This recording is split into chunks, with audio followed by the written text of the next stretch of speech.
आप देखो। जय। ठीक है।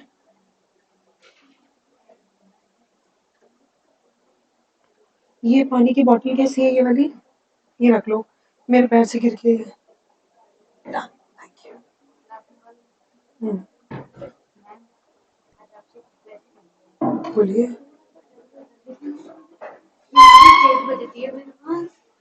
क्या? अच्छा, ये दब जाती है?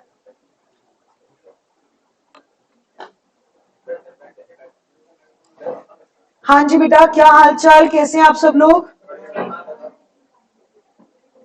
हाँ जी बेटा, कैसे हैं? मैं तो बढ़िया हूँ बेटा, आप बताइए। कोई नया चेहरा तो नहीं है आज जिसकी पहली क्लास हो? है कोई? है तो बता दो यार। Any new face? अरे यार, रिएक्ट तो कर दो, ये सुनो। शुक्र है, मुझे पहले ही पता है। आने थे और नए बच्चे, मैंने कह दिया आज रुक जाओ। मैंने रोक दिया, कह रहे थैंक यू, वरना हम परेशान हो जाते दोबारा क्या सुन के।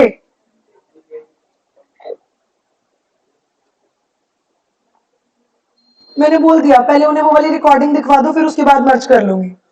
मैं नहीं चाहती थी मेरी पुरानी जनता क्या हो, मुझसे नाराज हो। ठीक किया? खुश हैं आप लोग? डन। ऐसा नहीं होना चाहिए ना कि नए के चक्कर में पुरानों की वैल्यू कम कर दी जाए जीवन में। उनको भी क्या रखना होता है, इक्वली इंपॉर्टेंट। डन। उन्होंने इतना साथ दिया, ऐसा नहीं कि उनसे साथ की एक्सपेक्टेशन इतनी ज्यादा मल्टीप्लाई कर दे कि वो बेचारे परेशान हो। ठीक है जी। चलिए गाइस, खैर बहुत ही खूबसूरत हम लोग कुछ पढ़ रहे थे, जरा क्विकली रिकलेक्ट करें। एक बार जरा 5 मिनट लगाते हैं और देखते हैं हमने क्या क्या किया अभी तक। देखें, एक क्विक रिकैप देखते हैं, 5-10 मिनट्स, उसके बाद नया पढ़ेंगे। कोई बात नहीं, 5-10 मिनट मजे लेते हैं। हम लोगों ने क्या बात करी बेटा? अगर आप लोग मुझे बताओ तो अभी तक हम लोगों ने क्या बात करी? हम लोगों ने लॉ के बारे में कुछ डिस्कशन करना शुरू किया। हमने कहा लॉ क्या है, 5-7 मिनट लेंगे बस। लॉ क्या है? Set of rules and regulations made by competent authority. और बेटा क्या बात करी हम लोगों ने कॉम्पिटेंट अथॉरिटी के बाद? हमने कहा क्या ये जो रूल्स एंड रेगुलेशंस है मेड बाय कॉम्पिटेंट अथॉरिटी, वो कॉम्पिटेंट अथॉरिटी कौन है? मैंने कहा सेंट्रल लॉज के लिए अलग है, स्टेट लॉज के लिए अलग है। मैंने कहा आग लगाओ, स्टेट लॉज को हमारे सिलेबस में सारे एक्ट कौन से हैं? तो हम सेंट्रल लॉज की बात करेंगे कि कॉम्पिटेंट अथॉरिटी कौन है? पार्लियामेंट। डन मेरे बच्चे। हमने कहा हमारे सिस्टम में हमारे यहाँ पे 3 ऑर्गन बॉडीज है, 3 ऑर्गन स्ट्रक्चर है हमारे इंडिया में। एक वो है जो लॉ को बनाता है, एक वो है जो लॉ को इम्प्लीमेंट कराता है, और एक वो है जब कोई कलेश होता है तो उस लॉ को इंटरप्रेट कराता है। तो जो बनाता है उसे हम क्या बोलते हैं? लेजिस्लेटिव। जो क्या है? हमारा पार्लियामेंट। डन। फिर जो बेटा एग्जीक्यूट करवाता है वो कौन है? Executive body. बेटा मैंने कहा वो डिफरेंट डिफरेंट मिनिस्ट्रीज होती हैं जो क्या करवाती है? डिफरेंट डिफरेंट लॉज को इंप्लीमेंट कराती है। जैसे अगर आप देखते हो बेटा फाइनेंस एक्ट आता है तो मेरे बच्चे मिनिस्ट्री ऑफ फाइनेंस करा रही होती है। कंपनीज एक्ट आता है तो मिनिस्ट्री ऑफ कॉर्पोरेट अफेयर्स करा रही होती है। डन। अगर बेटा कई बार आप देखते हो कुछ हमारे यहाँ पर कोई लड़ाई झगड़े वगैरह वाली सिचुएशन चल रही होती है तो मिनिस्ट्री ऑफ डिफेंस है। तो देर आर डिफरेंट मिनिस्ट्रीज। बेटा क्या मिनिस्ट्री ऑफ डिफेंस बैठ के कानून बनाती है? नहीं।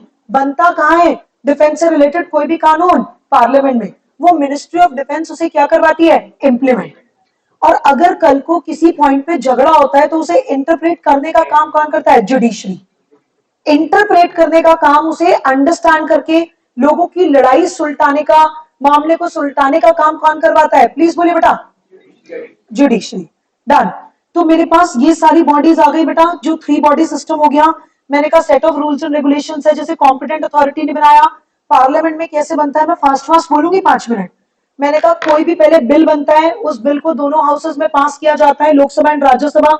उसे प्रेसिडेंट की मंजूरी मिल जाती है तो वो क्या बन जाता है? एक्ट। कोई भी एक्ट कौन सी डेट से एप्लीकेबल होता है गाइस? जब वो ऑफिशियल गैजेट में छपता है। मैंने कहा सरकारी अखबार को क्या बोलते हैं? Official gazette. गाइस अब जैसे आपका जो स्टडी मटेरियल है, वो आईसीआई का जो स्टडी मटेरियल है बेटा, वो आपके लिए मेन वो है ना, जहां जो उसमें छपा वो आपको करना है। ऐसे ही पार्लियामेंट जो भी कानून बनाता है वो कहां पे छपता है? ऑफिशियल गैजेट में। बेटा अब या तो उस ऑफिशियल गैजेट में स्पेसिफिकली बता दिया जाता है कि ये जो कानून है बेशक हमने छापा आज है बट ये इस डेट से एप्लीकेबल होगा। मान लो हमने छापा आज है 7 मई को, बट हम कह रहे हैं ये एप्लीकेबल होगा सितंबर से। तो बेटा जब हमने क्लियरली कोई चीज बता दी कि इस डेट से एप्लीकेबल होगी तो कब से एप्लीकेबल होगा, जो डेट बताई है। बट अगर हमने कोई डेट नहीं बताई कि ये कब से एप्लीकेबल होगा, तो कब से एप्लीकेबल होगा, जिस दिन ये छपा उसी डेट से क्या हो जाएगा, एप्लीकेबल। डन मेरे बच्चे। कई मैंने कहा बहुत सारे सेंट्रल एक्ट्स हैं जो हमें करने हैं, जो हमारे सिलेबस का हिस्सा है। जो मैंने आपके साथ सबसे पहले शुरू किया वो कौन सा है, द इंडियन कॉन्ट्रैक्ट एक्ट। बेटा मैं रिवीजन में ही कोई नई बातें भी ले लेती हूँ, तो बिल्कुल भी ये ना सोचिएगा रिवीजन चल रहा है। राजे क्या बोला मैंने, the Indian contract act 1872। The end the article Indian, भारतीय कॉन्स्टिट्यूशन के अंदर आर्टिकल 1 है जिसके अंदर डिफाइन किया गया वर्ड इंडिया। मैंने कहा सारी स्टेट, सारी यूनियन टेरिटरी, और मेरे बच्चे मैंने कहा 12 nautical miles of water. Guys act bill जो दोनों हाउसेस में पास हुआ और उसे प्रेसिडेंट की मंजूरी मिली। 1872 वो ईयर है जब ये एक्ट क्या हुआ, इनफोर्स हुआ। 1 सितंबर, तो क्या 1 सितंबर 1872 से पहले लोगों के बीच में कॉन्ट्रैक्ट नहीं होते थे, होते थे। गाइस अगर दो हिंदू लड़ते थे तो हिंदू लॉ होता था, अगर दो मुस्लिम लड़ते थे तो मुस्लिम लॉ होता था। Guys but this was nonsense कि हम क्या कह रहे हैं, हिंदुओं के लिए अलग लॉ, मुस्लिम के लिए अलग लॉ। हम कह रहे हैं सब इंसान है, सबके लिए क्या होना चाहिए, कॉमन लॉ। तो हमें एक यूनिफॉर्म लॉ चाहिए था, इसीलिए हमने वो सब सिस्टम मिटा के क्या लेके आए, the Indian contract act 1872। Guys तब पुराने जमाने में एक स्यापा ये भी होता था, चलो दो हिंदू लड़े तो हिंदू लॉ, अगर दो मुस्लिम लड़े तो क्या होगा, अगर लड़ने वाला एक हिंदू है और एक मुस्लिम है तो हम कहते थे, हम लगाते थे लॉ ऑफ डिफेंडेंट। तो बेटा मैंने दो वर्ड्स और बताए थे आप लोग को, जिन लोगों ने मेरे मुंह से नहीं सुने सुने, आज की क्लास में भी यूज होंगे। बेटा एक वर्ड था प्लेंटिव और एक वर्ड था डिफेंडेंट। प्लेंटिव वो होता है जो किसी के ऊपर केस करता है। मैंने मान लो मैं एक हिंदू, मान लो बेटा क्या नाम है, सूर्यांश तिवारी, बाल तो तेरे खान वाले हैं, डन। तो गाइस मान लो मैंने ये सलमान खान है वाली क्लास का, मैंने इसके ऊपर केस कर दिया 1872 से पहले, डन। तो गाइस जिसने केस किया वो कौन है, हिंदू, जिसपे केस हुआ वो कौन है, मुस्लिम। तो बेटा अब इस सिचुएशन में कौन से वाला लॉ लगता था, लॉ ऑफ डिफेंडेंट। आप बताइए हम दोनों में से प्लेंटिव कौन, जिसने केस किया मैं प्लेंटिव, जिस पर केस हुआ वो कौन, डिफेंडेंट। तो हम किसका लॉ लगाते थे, लॉ ऑफ डिफेंडेंट। तो इस मामले को सुलटाने के लिए कौन सा लॉ लगेगा, मुस्लिम लॉ। बट अगर मान लो सलमान ने मेरे ऊपर केस कर दिया तो किसका लॉ लगेगा, Hindu law. Guys but this was nonsense, इसीलिए हमें एक यूनिफॉर्म लॉ की जरूरत थी, जो हमने बनाया कौन सा, द इंडियन कॉन्ट्रैक्ट एक्ट 1872। क्या आप लोग मेरे साथ या नहीं, एब्सोल्युटली। गाइस फिर मेरे पास वर्ड है, कौन सा वर्ड, कॉन्ट्रैक्ट। देखते हैं बेटा, मैंने बहुत दिल खोल के बात करी कौन से वर्ड के बारे में, मैं कुछ नया लेने वाली हूं भी, इसीलिए मैं कहानी पे गई हूं। बेटा कौन सा वर्ड हमने बात करी, कॉन्ट्रैक्ट। कॉन्ट्रैक्ट क्या है, दो शब्दों से मिलकर बना है, अग्रीमेंट प्लस लीगल एनफोर्सेबिलिटी। चीते हो गए हैं कुछ लोग, कह रहे रुक नहीं पा रहे, कह रहे हम तो बोलेंगे, चाहे कुछ भी कहे हम तो बोलेंगे। गाइस ईमानदारी से बताना, आर यू एंजॉयिंग लॉ, सच सच बताना। वो एक बच्ची थी जो कह रही थी, आपने कहा था ना मुझे, और एक और भी थी कि बताओ लिखना कैसे है, क्वेश्चन वोश्चन है ना, याद है ना, और भी थी यार एक, वो कौन है आज, वो मिसिंग है यार, जिसने 12th में लॉ पढ़ा हुआ है, क्या नाम है उसका, हाँ वो छुट्टी छुट्टी पे आज आई थी, आई थी, तबीयत खराब हो गई, क्या हुआ, फीवर हो गया। वो कह रहे नहीं फीवर तो नहीं हुआ, कुछ और हुआ, मतलब कुछ तबीयत खराब हो गई, मेरे से गलती हो गई, मैंने पूछ लिया क्या हो गया, डन, क्षमा करें। सो गाइस कॉन्ट्रैक्ट दो शब्दों से मिलकर बना है, agreement plus legal enforceability. Agreement के अंदर क्या है, ऑफर प्लस एक्सेप्टेंस, और क्या है, टू पार्टीज, और क्या है, मीटिंग ऑफ माइंड्स।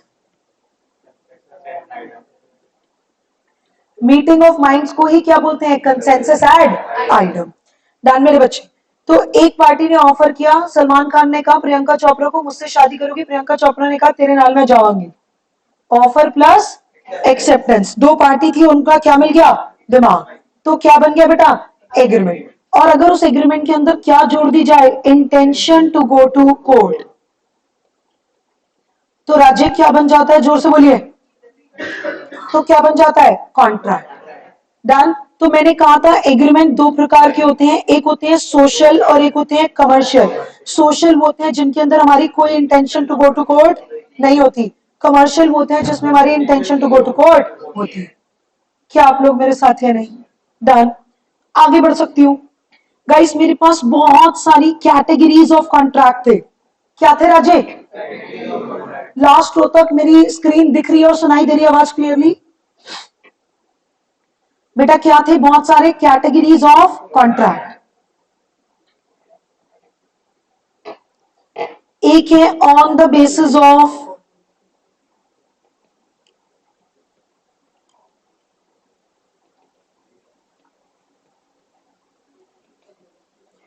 एक है on the basis of validity,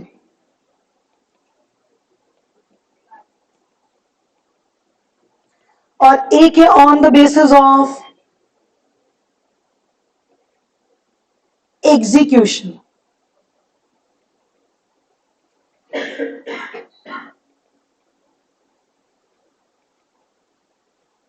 O sorry,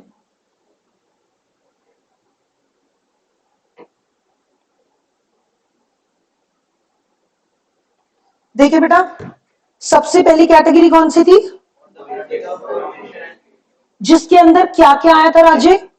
express, implied. Implied में दो प्रकार के थे, बाय लॉ, बाय कंडक्ट। और एक और बताया था मैंने, ई कॉन्ट्रैक्ट। एक्सप्रेस कॉन्ट्रैक्ट्स वो कॉन्ट्रैक्ट्स जिसमें वर्ड्स का इस्तेमाल होता है, वर्ड्स ओरल भी हो सकते हैं और रिटर्न भी। इंप्लाइड बाय लॉ जिसको हमने किस नाम से पुकारा था, क्वासी कॉन्ट्रैक्ट, जहां पर कोई ऑफर नहीं है, कोई एक्सेप्टेंस नहीं है, फिर भी वैलिड कॉन्ट्रैक्ट बन गया। क्यों बन गया? Deemed by law. मानो या ना मानो? मानो या ना मानो? Principle of equity and justice, principle of unjust enrichment, जो कहता है no one is allowed to have benefit at the expense of others. No one is allowed to have benefit at the expense of others. Nemo debet locu plentary ex liena justua. ये जो language है इसका भी मतलब क्या है? नेमो डेबिट लॉक्यू प्लेंट्री एक्स लियना जस्चुआ। इसका मतलब ही यही है कि no one is allowed to have benefit at the expense of others. किसी के नुकसान की कोई और इंसान मजे नहीं लेगा, जिसके अंदर हमने बहुत सारे कॉन्ट्रैक्ट्स की बात करी थी। अगर आपको याद आ जाए तो एक मैंने कहा था क्यों करते हो मिस्टेक, डन। फिर मैंने कहा था अनचाहा non gratuitous act,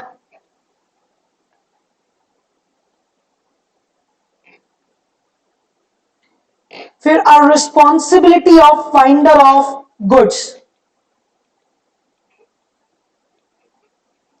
a responsibility of finder of goods,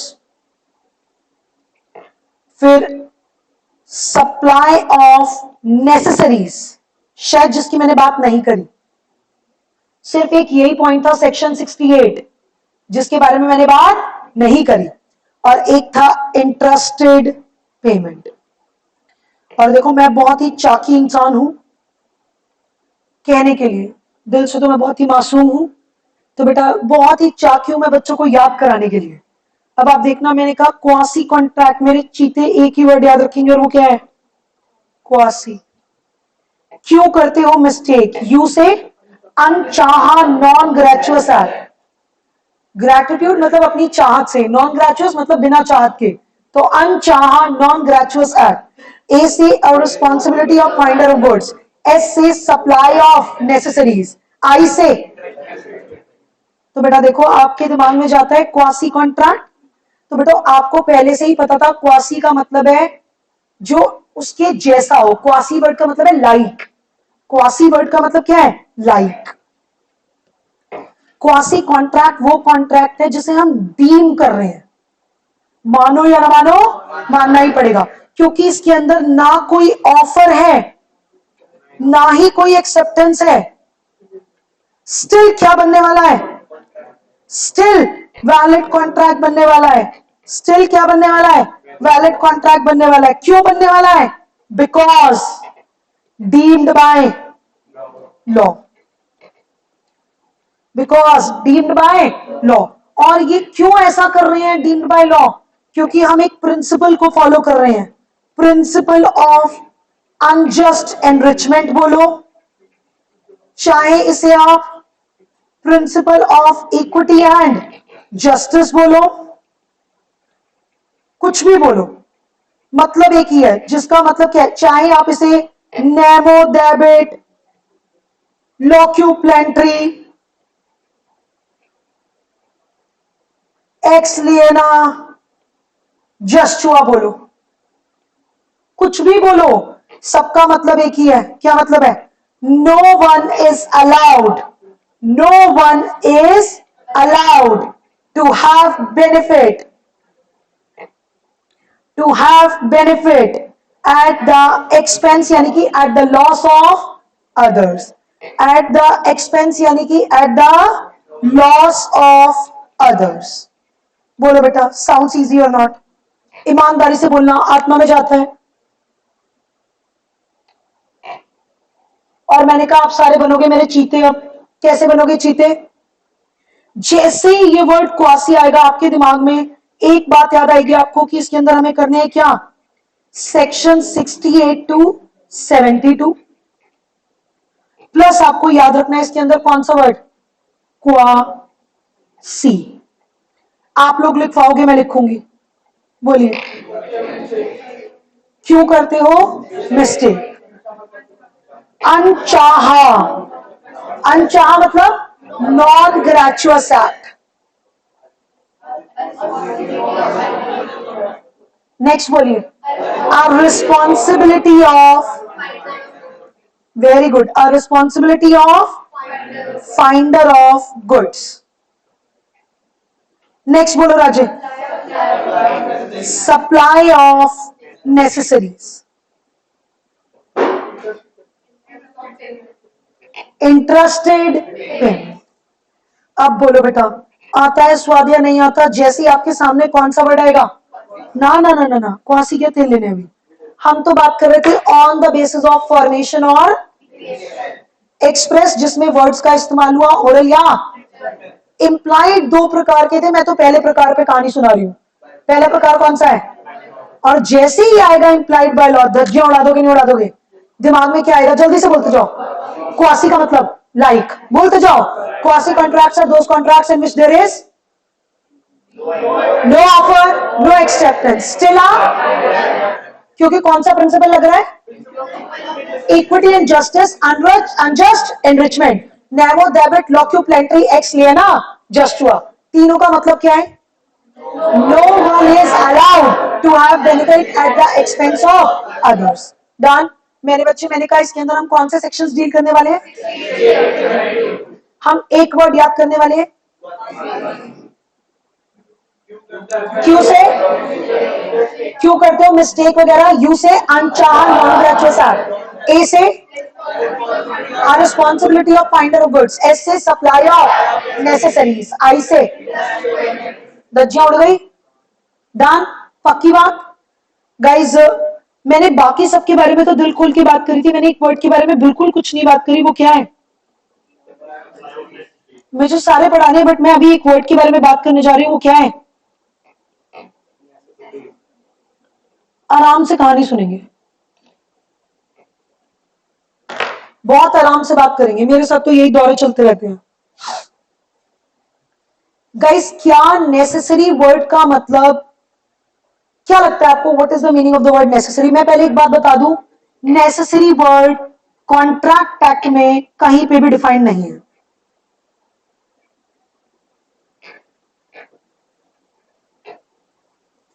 necessary void contract act में कहीं पे भी डिफाइंड नहीं है,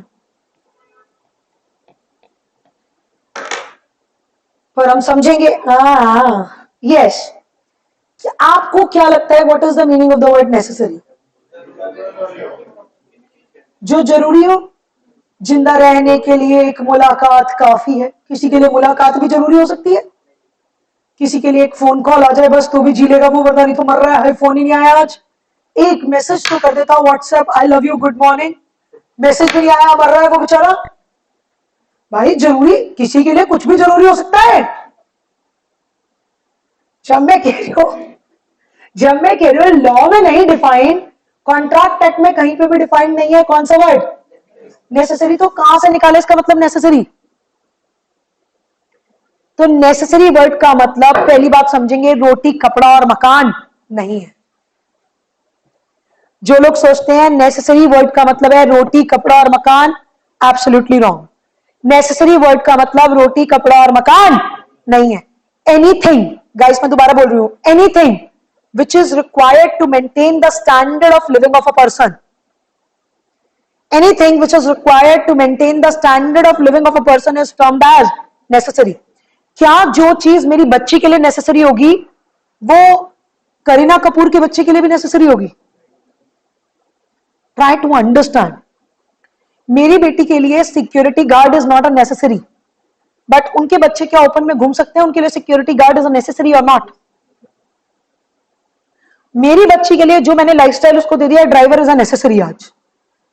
आज की डेट में मेरी बच्ची के लिए भी ड्राइवर क्या हो गया है? नेसेसरी, क्योंकि उसे अपनी एक क्लास से दूसरी जगह जाना है, स्कूल से पिकअप होना है, दुनिया जान की चीजें होनी है, तो बेटा नेसेसरी है उसके लिए।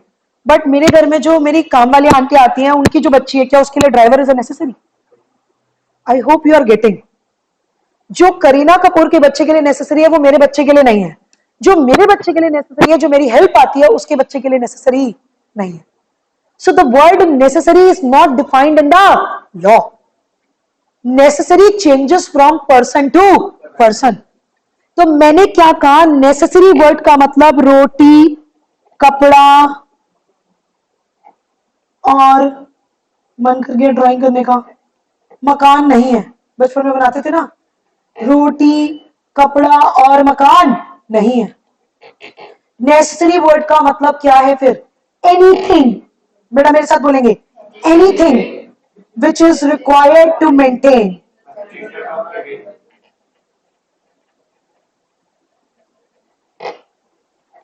which is required to maintain standard of living of a person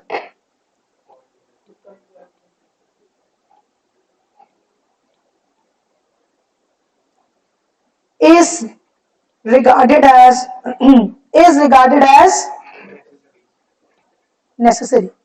क्या ये बात हजम होती है? Everyone in the class?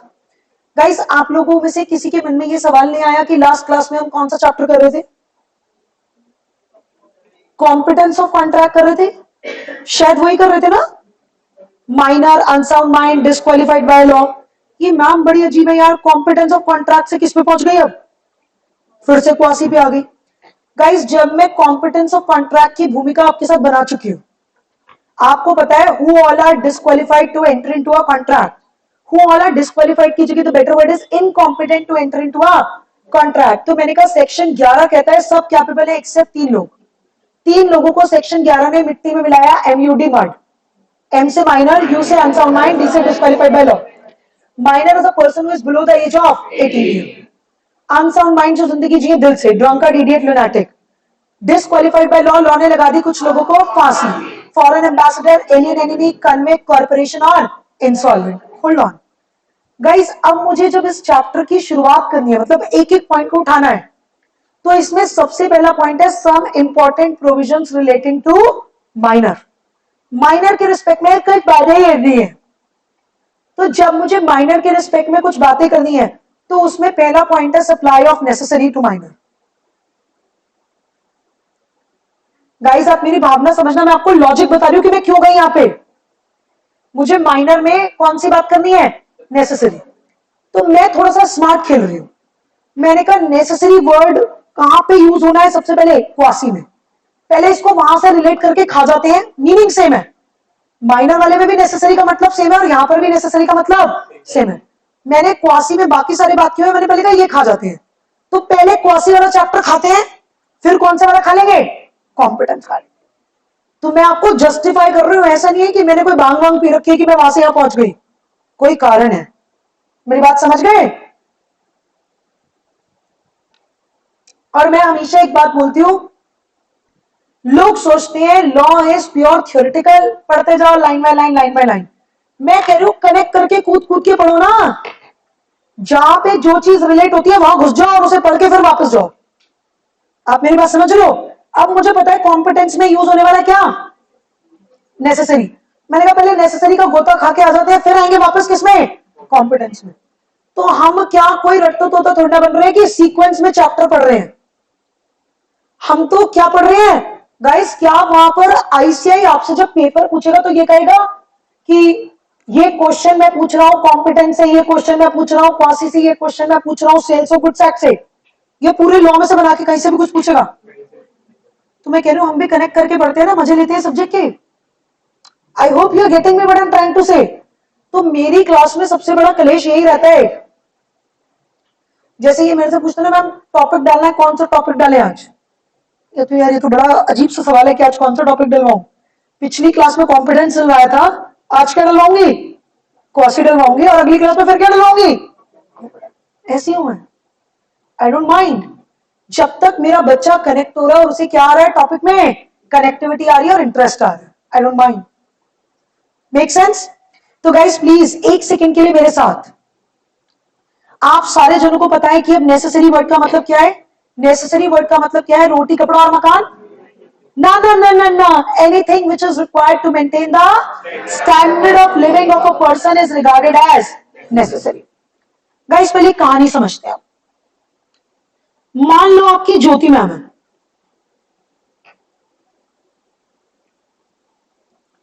अगर ज्योति मैम किसी भी इनकॉम्पिटेंट पर्सन को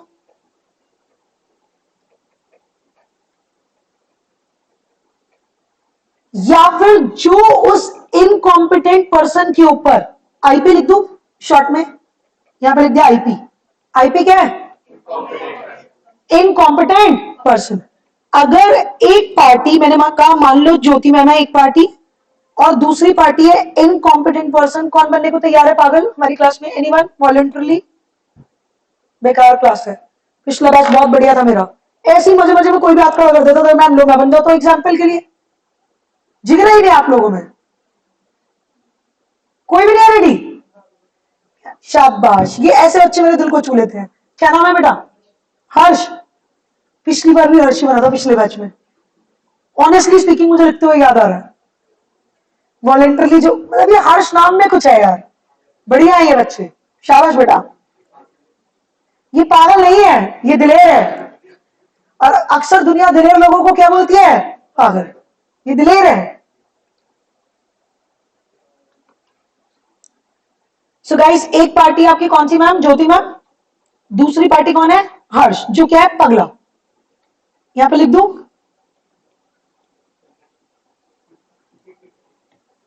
done. So guys, incompetent person है, अगर ज्योति मैम किसी इनकॉम्पिटेंट पर्सन को या फिर जो इनकॉम्पिटेंट पर्सन के ऊपर डिपेंडेंट है, क्या बोला बेटा मैंने? यानी कि या तो डायरेक्टली इनकॉम्पिटेंट पर्सन को सप्लाई कर रहे हैं या फिर इनकॉम्पिटेंट को नहीं दे रहे, जो उस इनकॉम्पिटेंट पर्सन के ऊपर डिपेंडेंट है, यानी कि इनडायरेक्टली। अगर ज्योति मैम डायरेक्टली और इनडायरेक्टली सप्लाई कर रही है क्या? नेसेसरी। क्या कर रही है बेटा? सप्लाई किसी इनकॉम्पिटेंट को या फिर जो उस इनकॉम्पिटेंट के ऊपर डिपेंडेंट है। तो बेशक उनके बीच में बेटा कोई ऑफर नहीं हुआ, कोई एक्सेप्टेंस नहीं हुआ, स्टिल स्टिल उनके बीच में एक कॉन्ट्रैक्ट बनने जा रहा है, जिसे हम क्या बोलते हैं? कि ज्योति मैम उस इनकॉम्पिटेंट पर्सन की प्रॉपर्टी में से रिकवरी कर सकती है। इनकॉम्पिटेंट पर्सन की, मैं अभी बेटा कहानी पूरी समझाऊंगी, 2 मिनट लेंगे।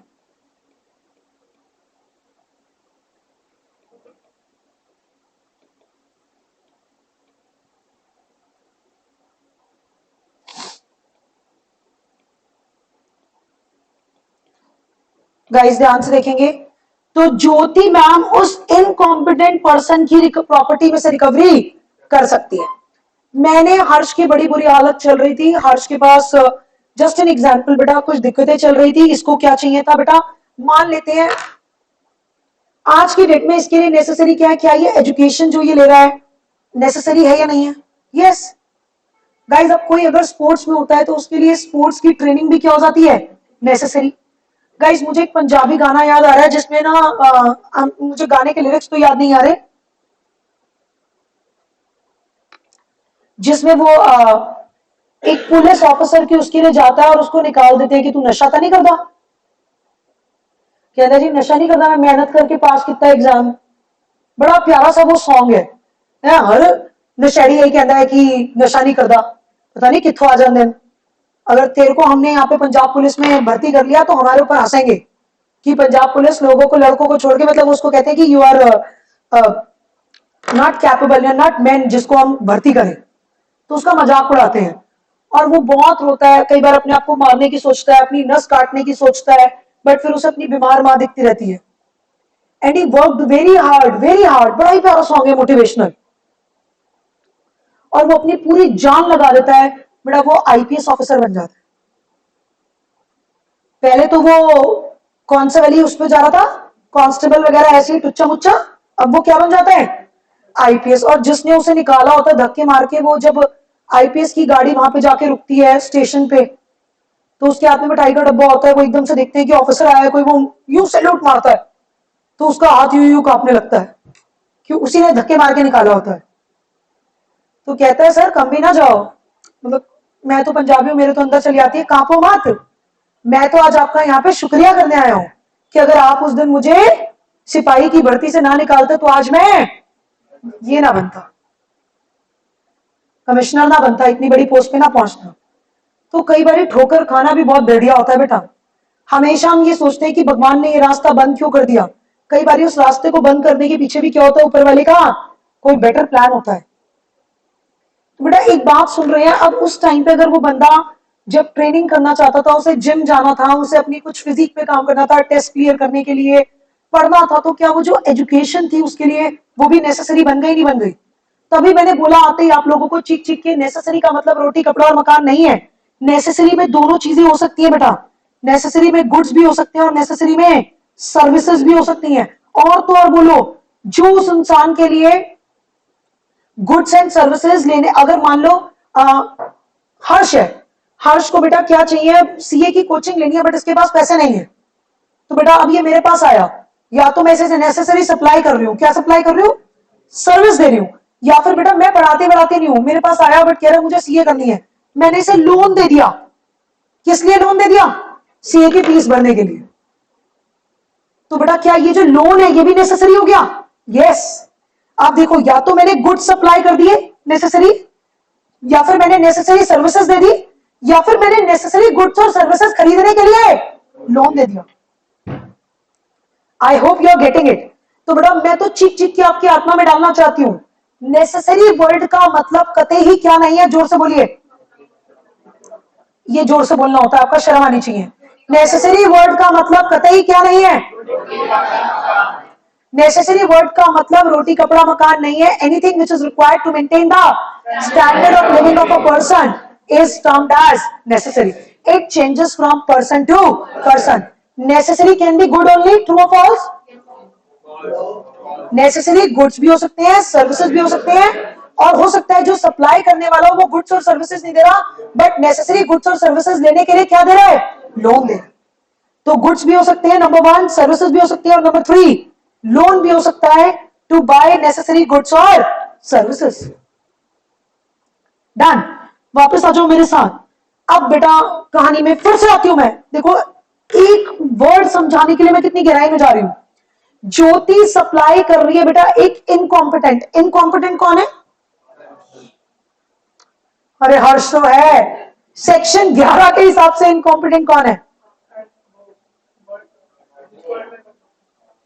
या तो माइनर, या फिर कौन है, अनसाउंड माइंड, ड्रंकर्ड, इडियट या ल्यूनाटिक। मान लेते हैं कि एक इडियट है, पगला है, या तो ये कौन है, इडियट है, या फिर ये क्या है, ल्यूनाटिक है। माइनर भी हो सकता है।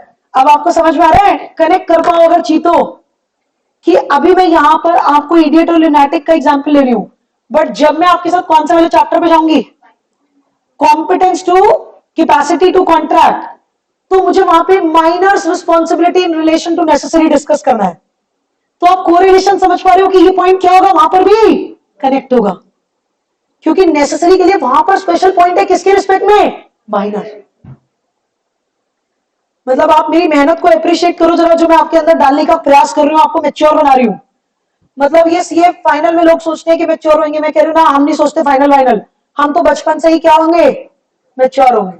जितनी जल्दी इस दुनिया के थपेड़े समझ जाओ उतना बढ़िया है बेटा, मैच्योर हो जाओ, वरना नहीं तो बच्चे लोगों को तो दुनिया बहुत रुलाती है। मेरे को तो अभी तक रुलाया है, क्योंकि मैं बहुत ही इमेच्योर रही, दिल से जिंदगी जीती रही।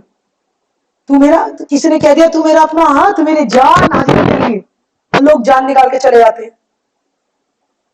तो इसीलिए वक्त के हिसाब से बदल जाना क्या है, जरूरी है, वरना ये दुनिया थपेड़े खिलाती है। तो मैं चाह रही हूँ कि मैंने तो बतेरी खा ली, मेरे बच्चे ना खाएं, मतलब आपसे मेरे बच्चे, इतनी बड़ी नहीं है मेरी उम्र, बट फिर भी कोई बात नहीं, डन। तो गाइस, ज्योति मैम डायरेक्टली पगला है, इडियट एलियोनेटिक है हर्ष, जिसे क्या कर रही है, सप्लाई कर रही है नेसेसरी। और बेटा वो क्या हो सकती हैं, गुड्स भी हो सकती हैं, वो क्या हो सकती हैं, सर्विसेज भी हो सकती है, और वो क्या हो सकता है, लोन भी हो सकता है नेसेसरी गुड्स और सर्विसेज लेने के लिए, लोन भी हो सकता है नेसेसरी गुड्स और सर्विसेज लेने के लिए, डन। अब मान लो बेटा हर्ष है, हर्ष इनकॉम्पिटेंट है, लुनाटिक है, या फिर पागल है, बट बेटा हो सकता है ना कोई मेडिकल सर्विसेज उसे लेनी पड़ती हो जो उसके लिए नेसेसरी हो सकता है ना। तो बेटा अब मैं उसको वो सप्लाई करती हूँ, मान लो मैं डॉक्टर हूं एक, और मैं उसे वो मेडिकल सर्विसेज क्या दे रही हूं, प्रोवाइड कर रही हूं। क्या मेरे और हर्ष के बीच में कॉन्ट्रैक्ट हो सकता है, तो पगला है, पागल है, सेक्शन क्या रहा, पागल is incapable to enter into a contract, just an example. But फिर भी मैंने हर्ष को, पागल को क्या सप्लाई कर दी, नेसेसरी, जो उसके लिए जरूरी थी। जैसे सिर्फ तुम मूवी का गाना है, जिंदा रहने के लिए एक मुलाकात जरूरी है, ऐसे ही मेरे बच्चे हर्ष के लिए कुछ नेसेसरी सर्विसेज थी, जो मेडिकल सर्विसेज थी, जरूरी थी, और मैं डॉक्टर हूं, मैंने उसे क्या कर दी, वो सप्लाई कर दी। क्या हमारे बीच में कोई कॉन्ट्रैक्ट हुआ कि मैं तुझे ये नेसेसरी सर्विसेज दूंगी मेडिकल, और तू मुझे पेमेंट करेगा, जवाब दीजिए यस और नो। बट स्टिल हर्ष और मेरे बीच में क्या बन गया, क्वासी कॉन्ट्रैक्ट। मानो या ना मानो, मानना ही पड़ेगा, डीम्ड बाय लॉ। किसने बोला कैसे, कैसे, तो बेटा यहाँ पे डिफीट, मानो या ना मानो, मानना ही पड़ेगा। सबसे ऊपर कौन है, लॉ मेकर। लॉ मेकर कह रहा है कि आप, हम मान रहे हैं, डीम्ड है कि हर्ष और मेरे बीच में क्या बन गया, कॉन्ट्रैक्ट। अब बेटा लॉ मेकर ने क्या बोला, ये बड़ी इंपॉर्टेंट लाइन है, ध्यान से सुनेंगे। ज्योति मैम उस इनकॉम्पिटेंट पर्सन की प्रॉपर्टी में से रिकवरी कर सकती है, बट उसे पर्सनली लायबल नहीं ठहरा सकती।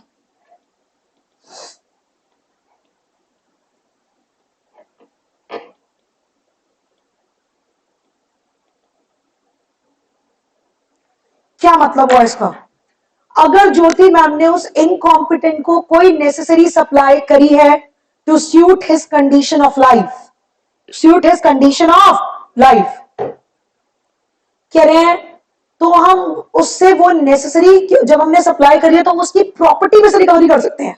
अगर उसके पास कोई प्रॉपर्टी है तो हम रिकवरी करवा सकते हैं, कोर्ट में ऑर्डर डाल के, सेल करवा के, भाई मुझे मेरी पेमेंट कराओ, try to understand.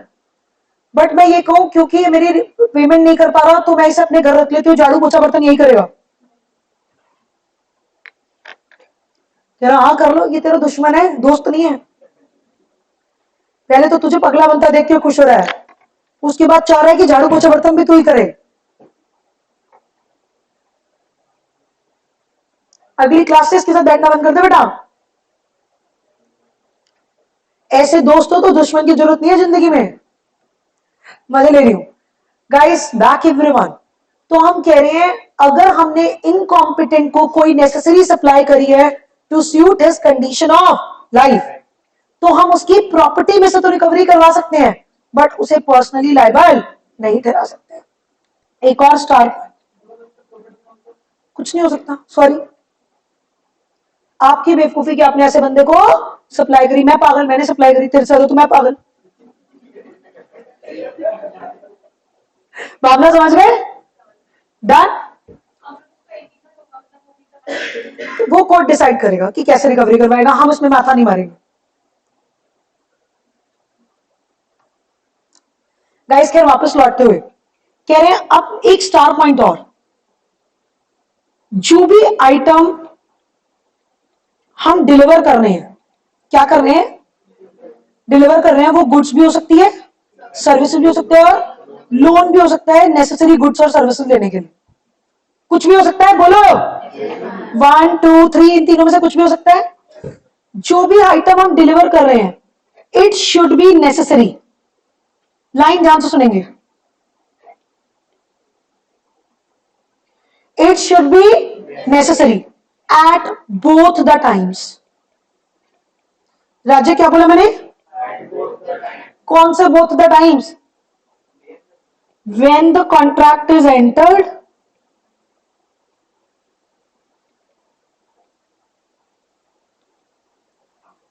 when the delivery is made।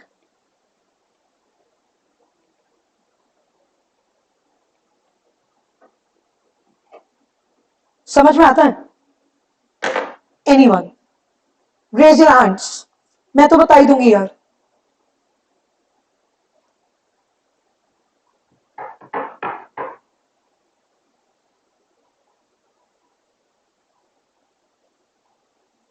Raise your hands.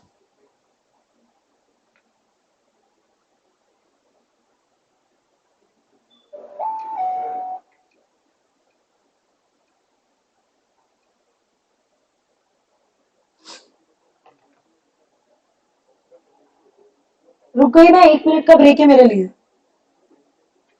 Guys वैसे देखो मैं किसी टीचर के उसमें नहीं बोल रही हूँ और अपने स्टाइल मारने के लिए फेवर में नहीं बोल रही हूँ, बट ईमानदारी से बताना, बहुत ईमानदारी से, क्या जो थ्योरी टीचर होता है उसकी जान ज्यादा लगती है प्रैक्टिकल से या नहीं? प्रैक्टिकल वाला बीच में क्वेश्चन देता है, बच्चे भी एंगेज हो जाते हैं, वो शांत हो जाता है, बट थ्योरी वाले को नॉन स्टॉप बोलना पड़ता है, एनर्जी ज्यादा लगती है। तो कभी कभी जब मैं 1 मिनट का ब्रेक लूं और आप लोग को सोचने के लिए बोलूं तो कृपा करके सोच लिया करो, ये मत सोचा करो यही बोलेगी, हम क्यों बोले, बोलिए।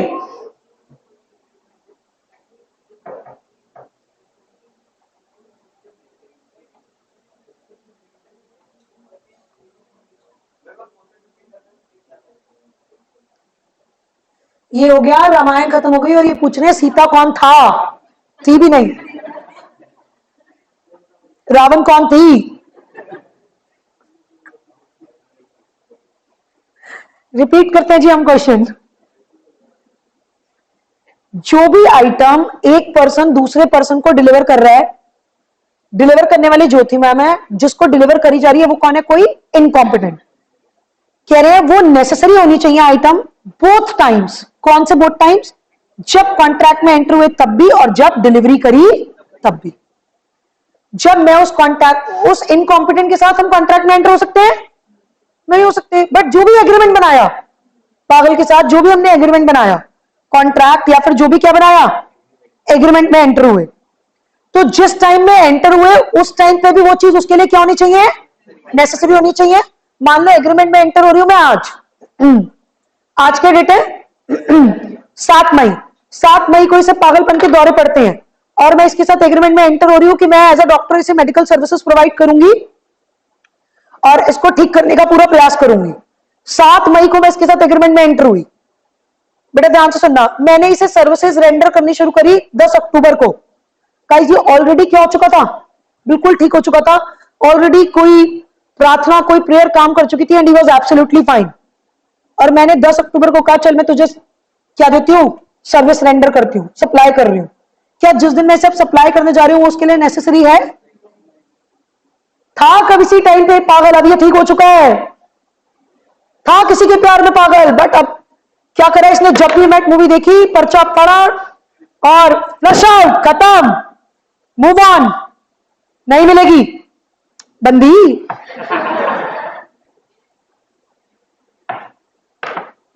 तो भावना समझ लो मेरी। तो क्या अब इसके क्या इस केस में राजे एवरीवन, जब हमने इसे सप्लाई करी ज्योति मैम ने, क्या वो इसके लिए नेसेसरी थी मेडिकल सर्विस? 10 अक्टूबर ना, तो it should be necessary at both the times, जब एग्रीमेंट में एंटर हुए तब भी और जब डिलीवरी करी तब। क्या आप लोग मेरे साथ या नहीं?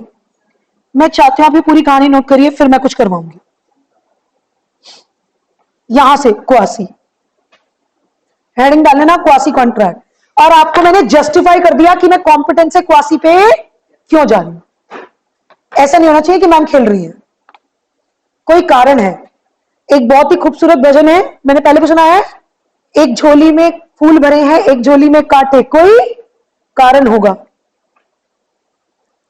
हम यहां पढ़ा रहे हैं, जान लगा रहे हैं, थक रहे हैं, और वो अंबानी की बेटी है, मजे मार रही है, कोई कारण है? कुछ तो ऐसे कर्म किए हुए हैं उसने।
डन।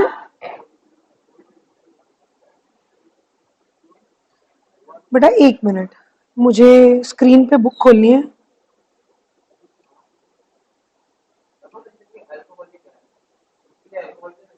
हो सकती है, हाँ हाँ, इसमें हंसना क्या है, सच्चाई है। दारू वाले से पूछो, ये तो उसका जियो नहीं दारू है।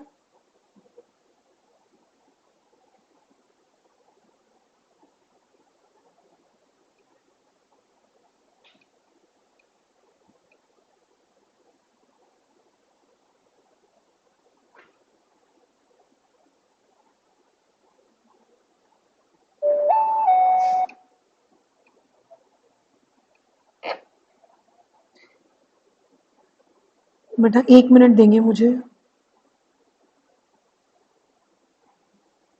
लिखिए, आप लिखिए पहले, फिर मैं देखती हूँ।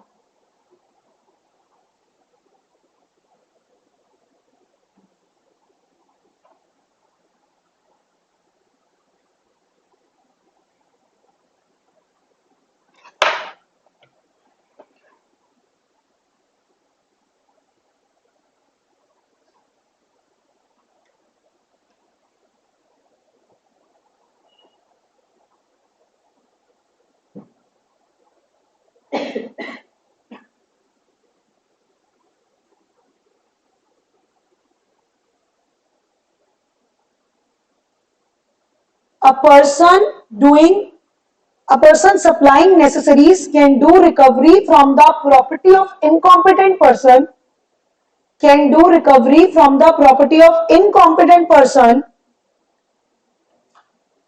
at reasonable price and not at agreed price.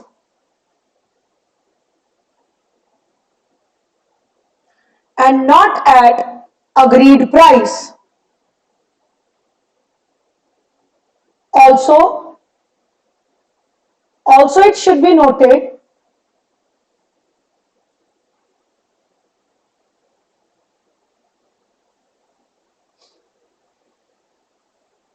recovery can be done from the property of incompetent person and he cannot be held personally liable. Recovery can be done from property of incompetent person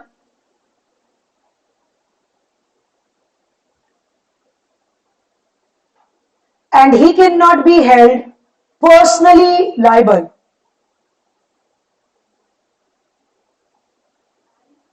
And he cannot be held personally liable.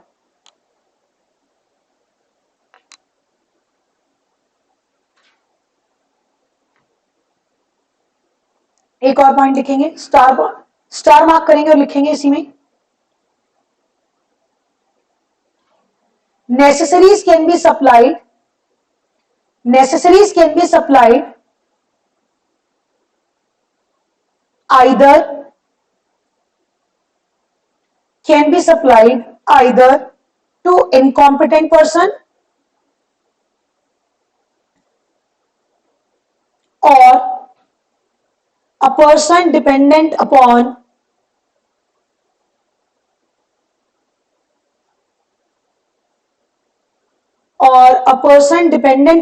such incompetent person,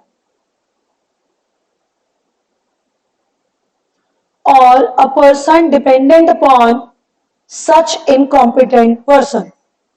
Make sense? एक नया point add किया मैंने लिखवाते वक्त, मान लो मेरे और हर्ष के बीच में एक एग्रीमेंट एंटर हुआ कि मैं इसे मेडिकल सर्विस प्रोवाइड करूंगी, और ये तो पगला है, क्या एग्रीमेंट में लिख दिया कि ये मुझे वन टाइम ट्रीटमेंट के 2 करोड़ रुपए देगा,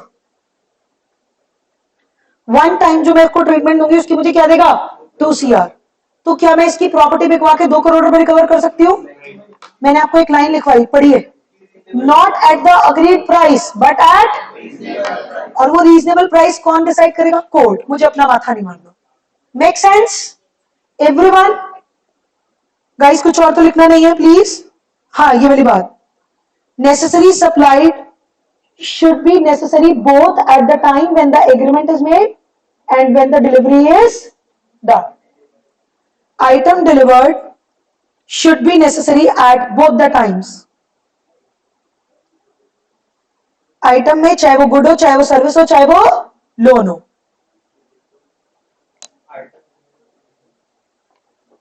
should be necessary at both the times.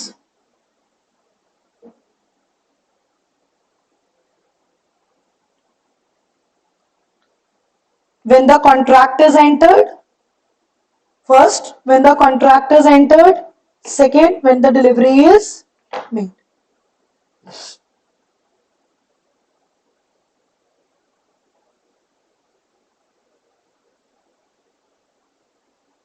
Easy?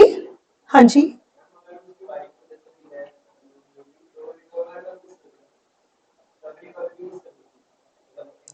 उसकी इनकॉम्पिटेंट की प्रॉपर्टी से ही रिकवरी हो रही है, क्योंकि उसकी वाइफ उसके ऊपर क्या है, डिपेंडेंट है, तो हम ये मानेंगे कि हमने उसी को दिया, तो हम उसकी प्रॉपर्टी में से रिकवरी करेंगे, और अगर उसके पास कोई प्रॉपर्टी नहीं है तो कुछ रिकवर नहीं हो सकता।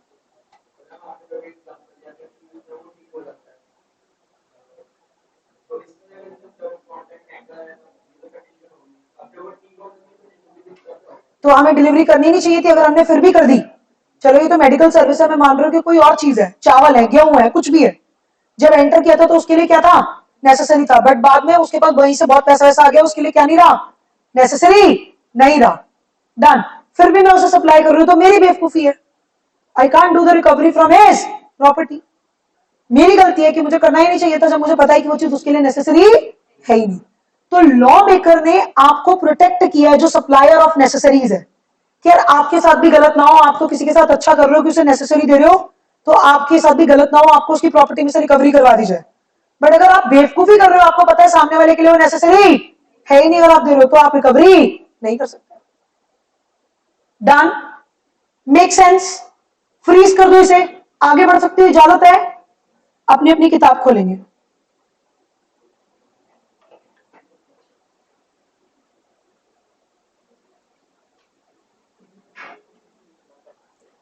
कौन है जो किताब नहीं लाया? जल्दी बोलिए।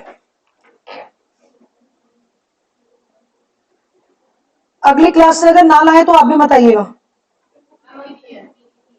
क्यों नहीं मिली? क्यों नहीं मिली? शक्ति तो आ गई। अच्छा, सीएमए वाले बच्चे कौन कौन से हैं? Raise your hands. सीएमए वाले बच्चे हैंड्स रेज करें, उनकी तो मेरी तरफ से नहीं गई, अभी मेरी गलती है। हाँ हाँ, मैम की कोई गलती नहीं। रेस सीएमए के अलावा वाले कौन से बच्चे हैं जिनके पास किताब नहीं है? आपके पास क्यों नहीं है? आपको क्यों नहीं मिली? ले लेंगे अभी।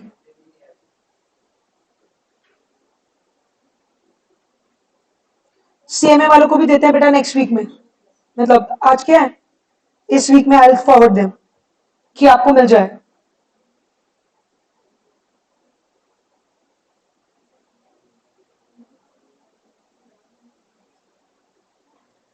आपको इंस्टीट्यूट से एक स्टडी मटेरियल तो मिला होगा, सीएमए इंस्टीट्यूट से।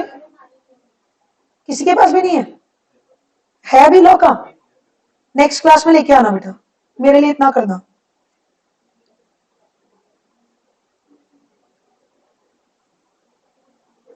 राजी 1 मिनट देंगे मुझे बस, कृपा करके आ जाइए। जिनके पास किताब है कृपा करके आ जाइए, पेज नंबर 149।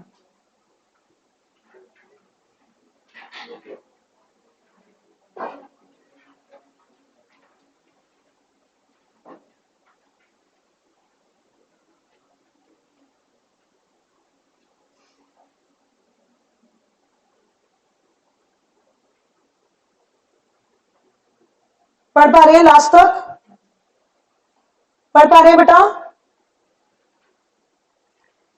क्या कह रहे हैं? Under certain circumstances person may be required to fulfil an obligation to another person which is imposed by, जोर से बोलिए, which is imposed by law on him. तो किसने इम्पोज करी वो ऑब्लिगेशन? लॉ ने। Such obligations are termed as, such obligations are termed as, because although there is no contract or agreement between the parties, they are put in the same positions as if there were a contract between them. बेशक उनके बीच में कोई agreement नहीं हुआ, but फिर भी हम मान लेंगे कि उनके बीच में एग्रीमेंट हो गया। डन मेरे बच्चे? 1 सेकंड और रुकेगा जरा।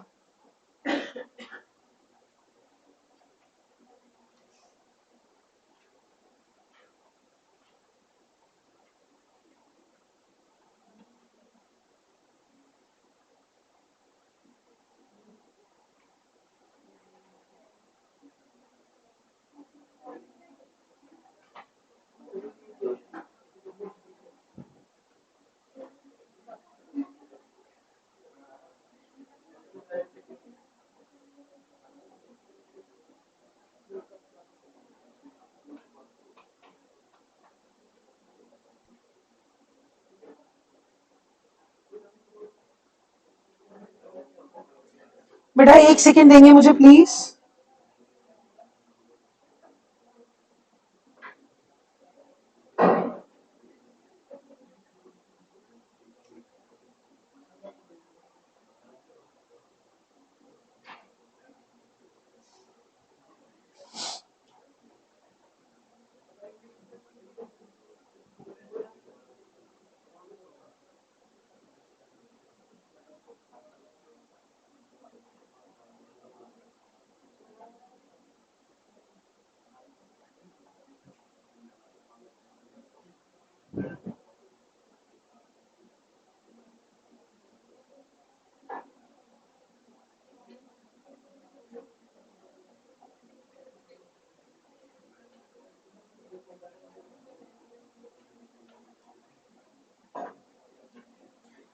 पता नहीं कहां से इतना स्टॉक लेके आते हैं आप लोग, 1 मिनट मिला नहीं कि गप्पे मारनी शुरू कर देते हैं।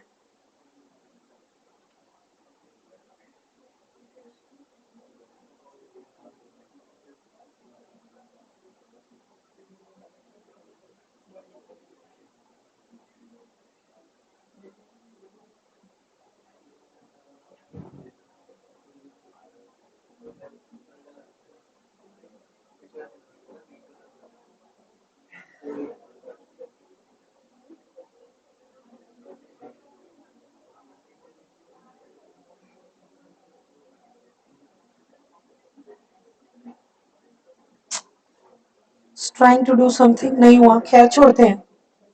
Look, please back everyone.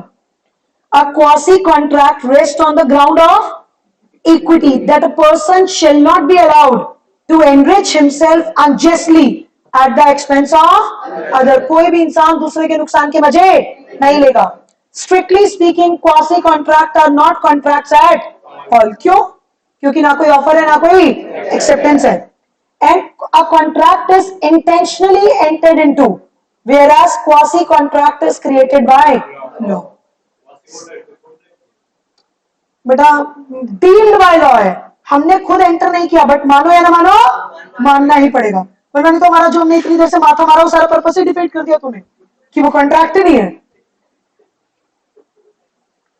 एक होता है इंटेंशनली पार्टीज एंटर हुई, एक है जिसको जबरदस्ती थोप दिया गया, एक है तूने लव मैरिज करी अपनी मर्जी की लड़की से, एक है तेरे घर वालों ने लाके इकट्ठी खड़ी कर दी इससे तेरी शादी होगी।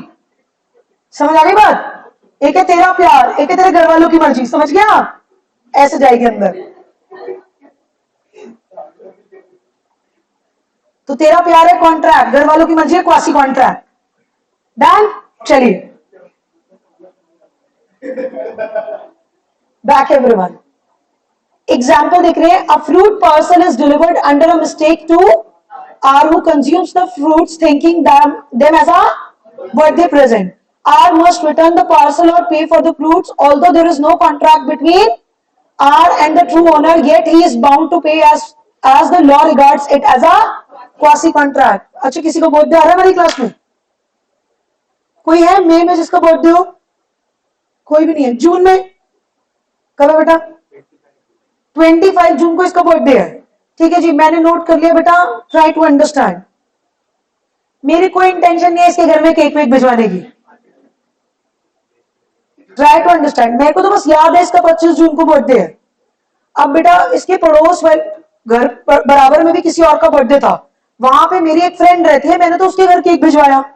इसको लगा मैम ने क्लास में मेरे से पूछा था बर्थडे है, और मैम उसमें लिखा हुआ है फ्रॉम ज्योति।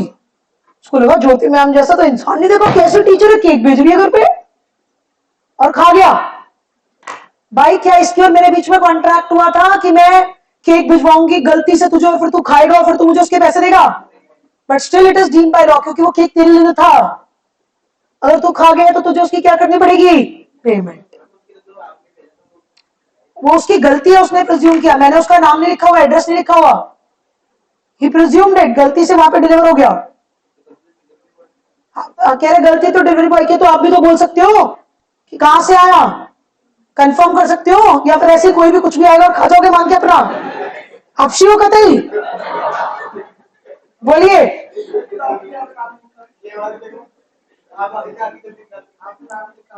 क्या कह रहे हैं? ये आपकी गलती है, आपने नाम नहीं लिखा, मैंने एड्रेस बताया जहां पे डिलीवर कराना है। मेरी गलती नहीं है। आए मेरी गलती निकालने वाले डन। चलिए गाइस, भावना समझ गए ना? मुद्दे पे आते हैं, लौटते हैं। सो गाइस मेरे पास आ गए सेक्शन 68 टू। मैं 2 मिनट के लिए बिल्कुल शांत हूं। जिनके पास किताब है अपनी किताब में, और जिनके पास किताब नहीं है सामने स्क्रीन पर रीड इट। सेक्शन 68। 2 मिनट शांति हो।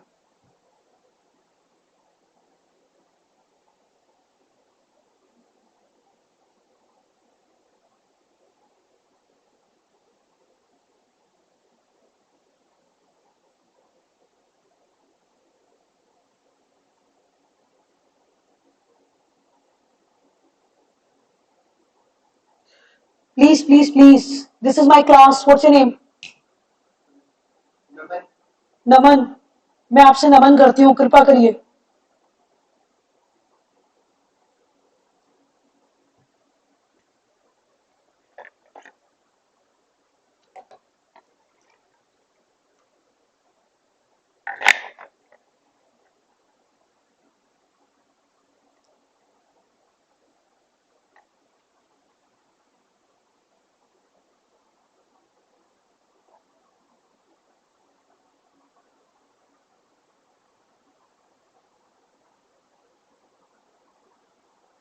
जिन लोग के पास है बुक है, प्लीज बुक में अंडरलाइन करिए, सबूत छोड़िए, टिक मार्क कर दीजिए कि ये रीड हो गया।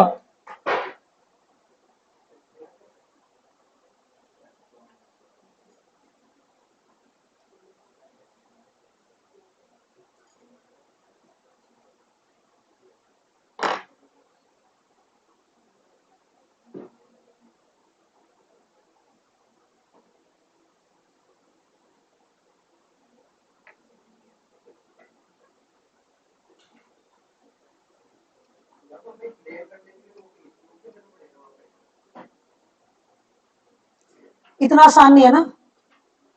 लॉ मेकर भी तो कुछ एविडेंस चाहेगा, क्योंकि वो तो बेचारा इनकॉम्पिटेंट है, उसके ऊपर आप क्या कर रहे हो, गाज गिरवा रहे हो कि उसकी प्रॉपर्टी में से रिकवरी करना चाह रहे हो, तो आपको क्या देने होंगे, सबूत।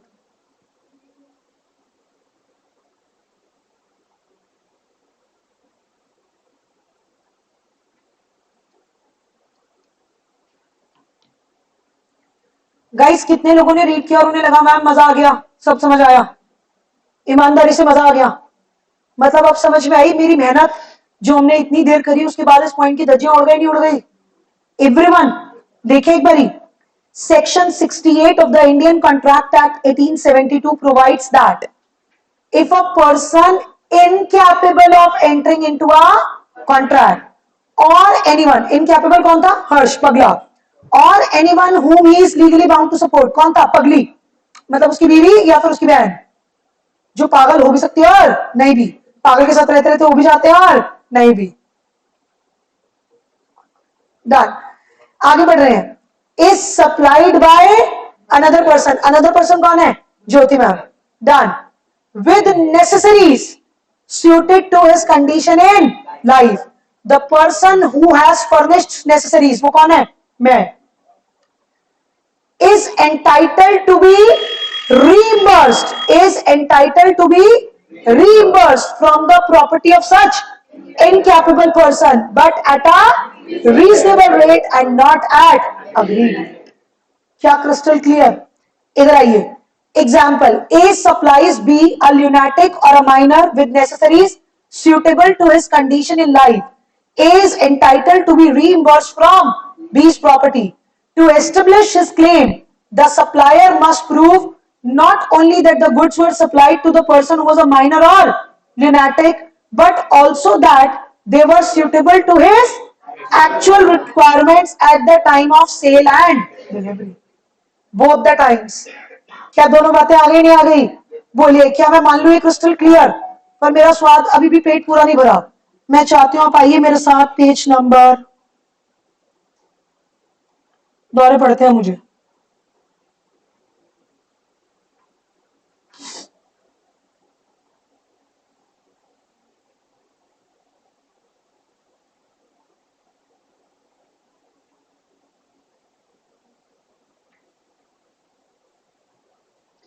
Page number 91,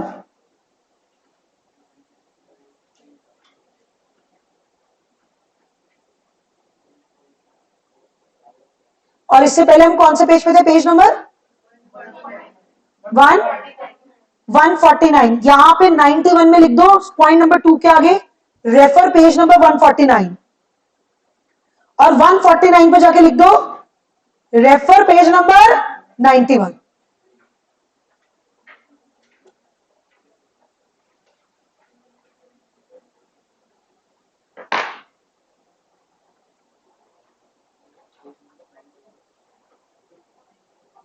ninety one,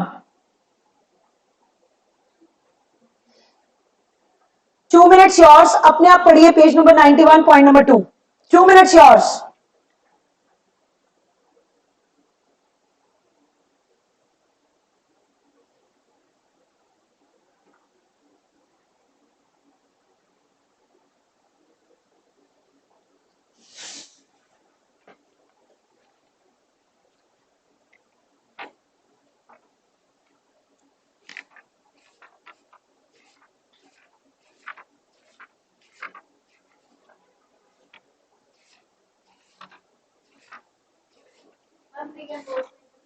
reimbursement मतलब वापस मिलना उसकी पेमेंट, जैसे मैंने आपको 500 रुपए उधार दिए और आपसे वापस लेना, दैट इज रीइंबर्स, कि मेरी चीज मुझे वापस मिले जो मैंने आपको कीमत दी है उसकी।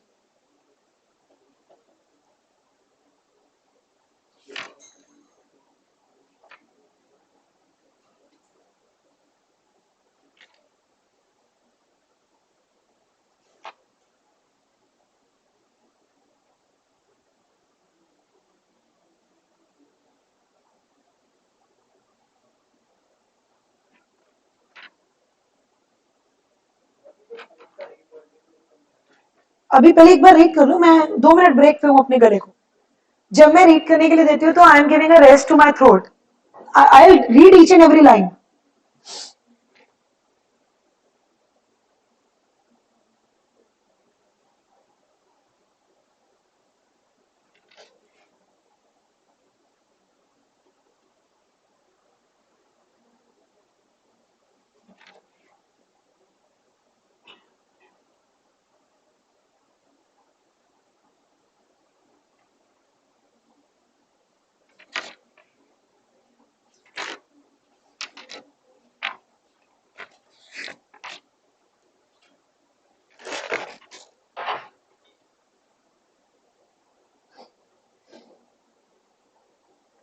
नीचे कर दूं जो लोग पढ़ रहे हैं?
Guys done?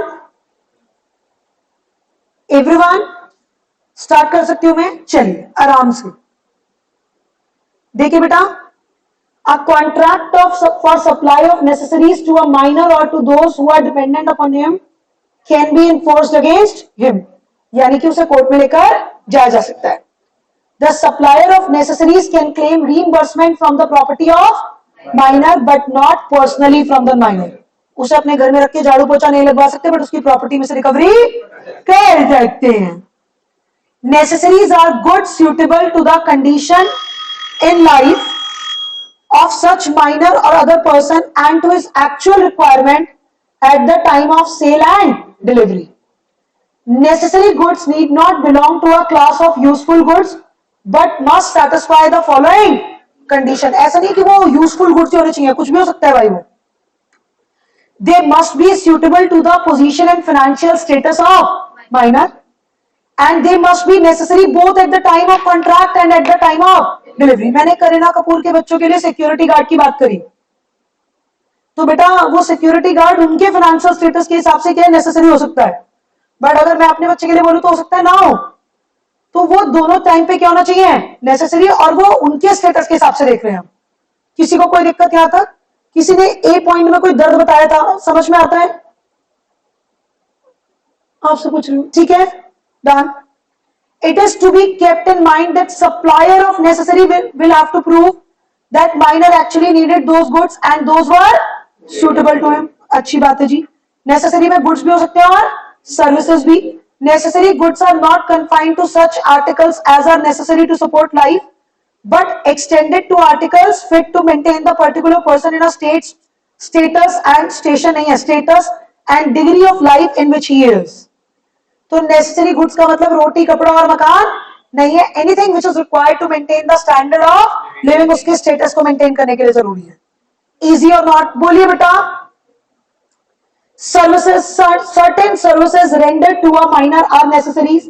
These includes educational, medical and legal services, providing house on rent for the purpose of living and continuing his studies, training for business or profession. Done. कुछ भी हो सकता है. मान लो आप एक स्पोर्ट्स पर्सन हो और आपको बेटा क्या चाहिए? क्रिकेट सीख रहे हो आप, तो एक प्रोफेशनल क्रिकेटर से आप क्या ले रहे हो? ट्रेनिंग ले रहे हो. तो वो सर्विस भी क्या हो सकती है? नेसेसरी. मेक सेंस और नॉट? बोलिए बेटा. वो कोई और क्या? प्रॉपर्टी का मतलब सिर्फ हाउस ही होता है? कोई ज्वेलरी नहीं हो सकती, कोई और शेयर्स नहीं हो सकते, कोई और इन्वेस्टमेंट नहीं हो सकती. मतलब प्रॉपर्टी वर्ड आपके दिमाग में, बस प्रॉपर्टी का मतलब है घर और कुछ नहीं हो सकता. Anything else can be there. और हो सकता है उसका गांव में हाउस और यहाँ पे सीए की पढ़ाई करने आ रहा है, यहाँ पे रेंट पे ले रहा हूं. अब बोल जय हो. कोई नहीं कोई नहीं. Loan incurred to obtain necessaries. The loan taken by minor to obtain necessary also binds the minor and is recoverable by the lender. However, the minor is not personally liable. Only his estate मतलब property. Estate का मतलब भी क्या है? Property. Only his property is liable for such loans. A supplies B a minor with necessaries suitable to his condition in life. A is entitled to be reimbursed from B's property. Guys अब अपने दिल पे हाथ रख के बोलना, क्या मैंने इस नेसेसरी वाले पॉइंट की इस वाले चैप्टर में भी जाके और क्वासी में भी पूरी तरीके से माइंड बजा दी? क्या मैं मान लूं ये पॉइंट आपकी क्रिस्टल क्लियर आत्मा में उतर चुका है? श्योर?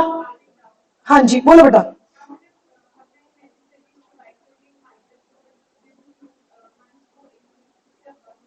वो हम बात करेंगे माइनर के चैप्टर में ही, अलग से एक पॉइंट है रेटिफिकेशन ऑन अटेनिंग मेजॉरिटी, तो will discuss that. Subsequent adoption हो पाएगा या नहीं हो पाएगा, इसको पेंडिंग रखेंगे। डन। और बोलिए, ये दर्द मान लिया वैलिड है, जेन्युइन दर्द है। और बोलिए,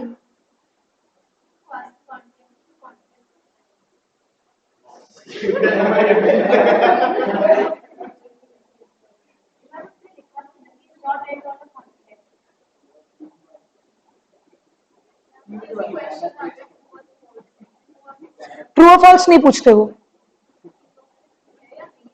है, कंस्ट्रक्टिव कॉन्ट्रैक्ट बोलते हैं उन्हें, डीम्ड बाय लॉ। किसमें लिखा है? क्या लिखा है?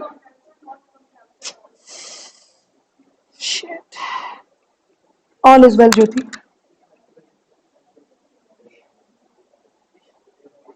कोई नहीं, शायद मेरी कमी रही, मैं आपको ढंग से नहीं पढ़ा पाई। हम किस सेंस में बोल रहे हैं नो कॉन्ट्रैक्ट एट ऑल? क्योंकि इसमें ऑफर एंड एक्सेप्टेंस नहीं हुई, सिर्फ उस सेंस में बोल रहे हैं नो कॉन्ट्रैक्ट एट ऑल कि यहां पर कोई ऑफरर नहीं है, कोई एक्सेप्टर नहीं है, बट स्टिल इन्हें कॉन्ट्रैक्ट माना जा रहा है। इस लाइन को तो आपने इंपॉर्टेंस दे दी, no contract at all, but इस लाइन को क्यों नहीं दे रहे? A contract is intentionally created inter, और यहां पर whereas quasi contract is created by law, created by law. तो लॉ ने क्रिएट कर दिया, आप कैसे मना करोगे कि नहीं है? इस लाइन को भी तो इंपॉर्टेंस दे दो, बस उस लाइन को पकड़ के बैठ गए। उस लाइन का मतलब है कि कोई ऑफर नहीं है, कोई एक्सेप्टेंस नहीं है, but created by law, deemed by law. मानो या ना मानो, मानना ही पड़ेगा। आगे की उसकी इस वाली पॉइंट को क्यों नहीं इंपॉर्टेंट दे रहे? A quasi contract based on the ground of equity, कि कोई भी इंसान दूसरे के नुकसान के मजे नहीं लेगा। एक लाइन आपने ये बोला quasi contracts are not contracts at all, साथ में क्या वर्ड लिखा हुआ है? Strictly speaking. बट हम स्ट्रिक्टली बात ही नहीं कर रहे हैं, हम तो किसकी सेंस में बात कर रहे हैं? लॉ की सेंस में। Strictly speaking in the sense कि यहां पर ऑफर और एक्सेप्टेंस नहीं है, उस सेंस में। बट मैंने कहा quasi contracts are deemed by law, और यहां पे लिख लो they are also known as constructive contracts. इनका दूसरा नाम क्या है? Constructive contracts.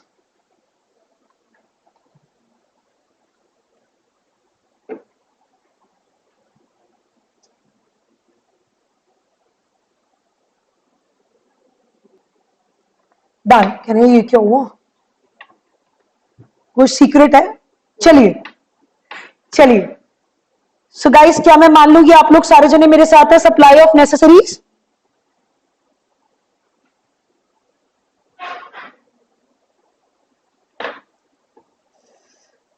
आंख में क्या हुआ?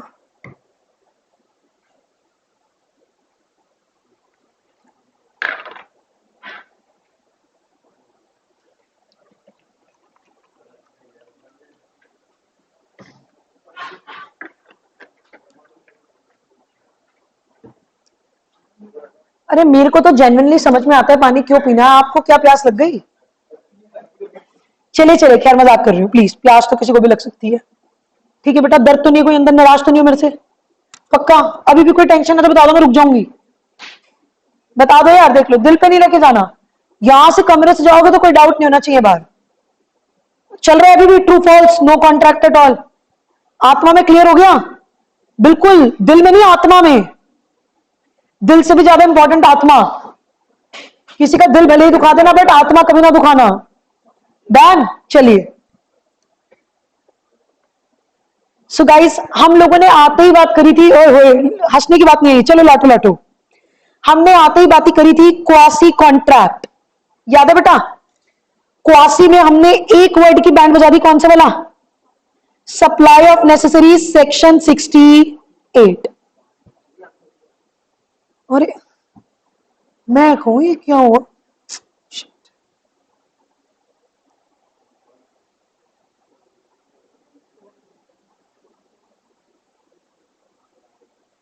आएगा आएगा, डोंट वरी। तो बेटा क्वासी में हम लोगों ने एक वर्ड किया एस, जो क्या है supply of necessary, section 68। Guys याद करो, मैंने आप लोगों को एक वर्ड और बताया था, इंटरेस्टेड पेमेंट। याद करो, जिन्हें याद आता है बहुत अच्छी बात है, जिन्हें नहीं आता कोई दिक्कत नहीं है। गाइस इसके लिए हमारे पास सेक्शन 60, मैं चाहती हूं आप 2 मिनट के लिए मेरे से एक बार ये कहानी अगर जिन्होंने सुनी हुई है रिवाइज कर ले, फिर दोबारा हम इसे रीड करेंगे, जिससे कि आज हम क्वासी वाले पार्ट को क्या कर दें, फ्रीज कर दें, कि अब इसे दोबारा नहीं देखना।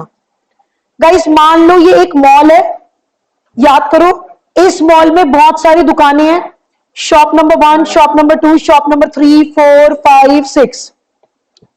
डन। मान लेते हैं हर्ष इस शॉप का ओनर है, मॉल का मालिक है। डन गाइस, और मान लेते हैं जो शॉप नंबर 6 है ये आपकी ज्योति मैम ने क्या ले रखी है, लीज पे ले रखी है।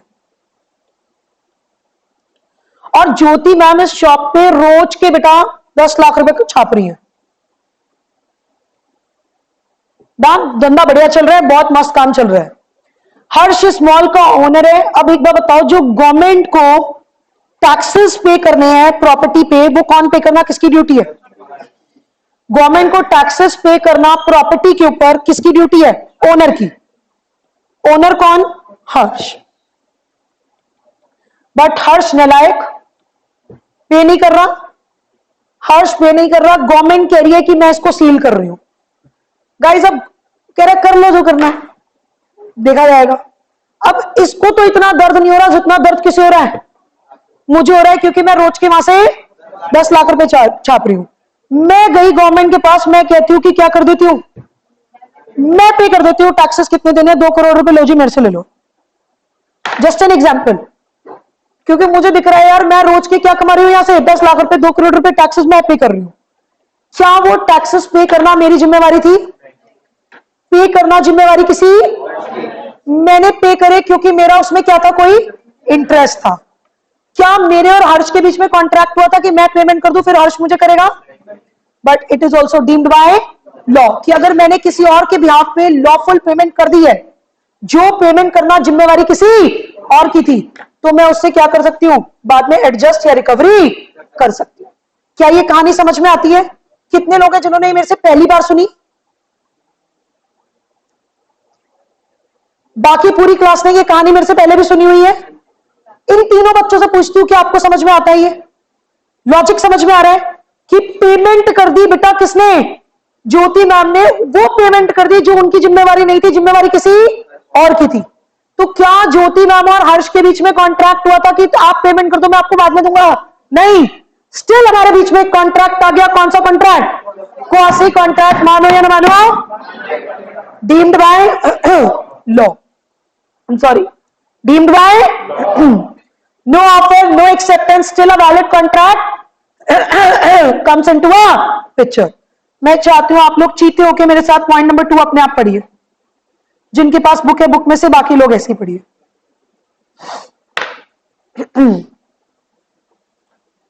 और मैंने तो एग्जाम्पल में डाल दिया पैसिफिक मॉल।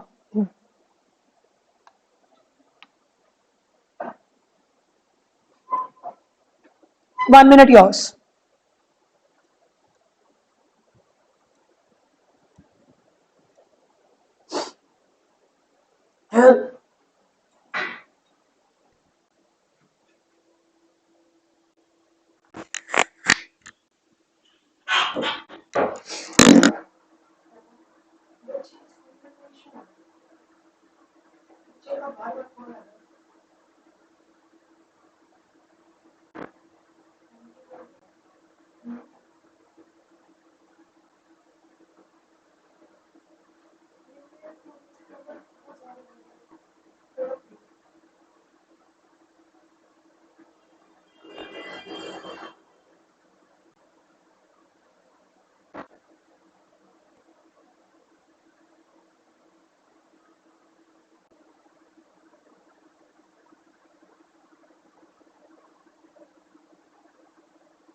चली गई।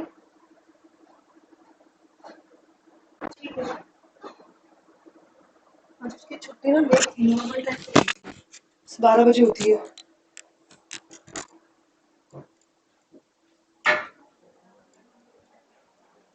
गाइस ये दिख रहा है आपको यहाँ से? अच्छा मैंने चश्मा नहीं लगाया हुआ दूर का। मुझे तो कुछ दिख नहीं रहा, ये देख कैसे रहे हैं? बोनाफाइड होता है गुड फेथ में, ईमानदारी से, गुड फेथ। अभी पढ़ रहे हैं बेटा।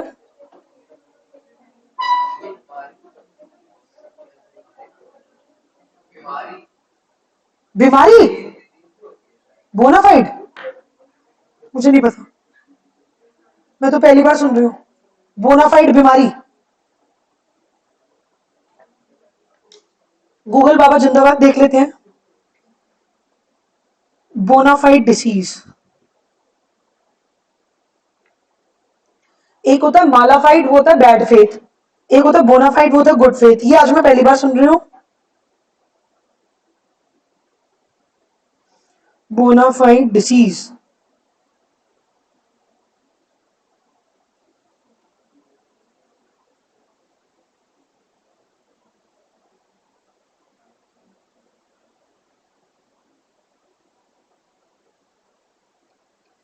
कहीं अलग कुछ और सुना होगा बेटा, मुझे तो नहीं दिख रही। मुझे मिले तो बताइयो, कोई नहीं। डन।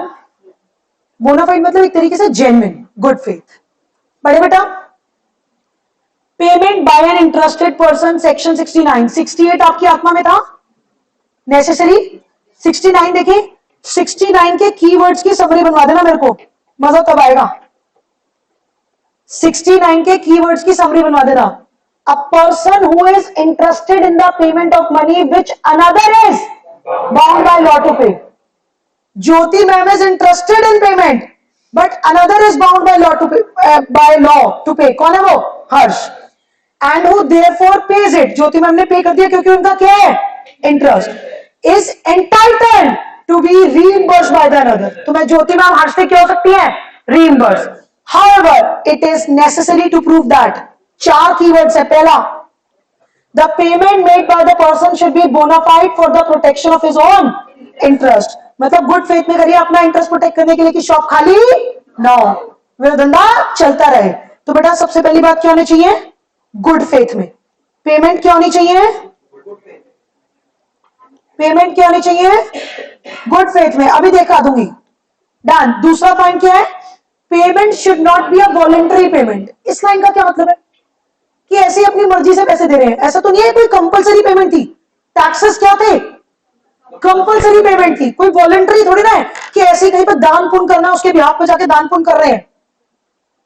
कि वो जो शॉप ओनर है, वो जो मॉल का ओनर है हर्ष, उसके बिहाफ पे जाके मैंने क्या कर दिया? लंगर लगा दिया, और अब मैं उस लंगर की भरपाई लेना चाहती हूँ। कर पाऊंगी क्या? नहीं, क्योंकि वो तो क्या है? दान पुण्य है, वॉलंटरी पेमेंट है, कोई कंपलसरी नहीं है जो रिक्वायर्ड बाय लॉ। तो बेटा वो कैसी पेमेंट होनी चाहिए? Compulsory, not voluntary. तीसरा पॉइंट पढ़िए बेटा। The payment must be one which the other party was bound by law to pay. कि उस पेमेंट को करना जिम्मेवारी किसी और की थी, उस पेमेंट को करना किसी और की रिस्पॉन्सिबिलिटी थी। अदर पर्सन की क्या थी? बोलिए बेटा, रिस्पॉन्सिबिलिटी। फोर्थ पॉइंट पढ़िए जल्दी से।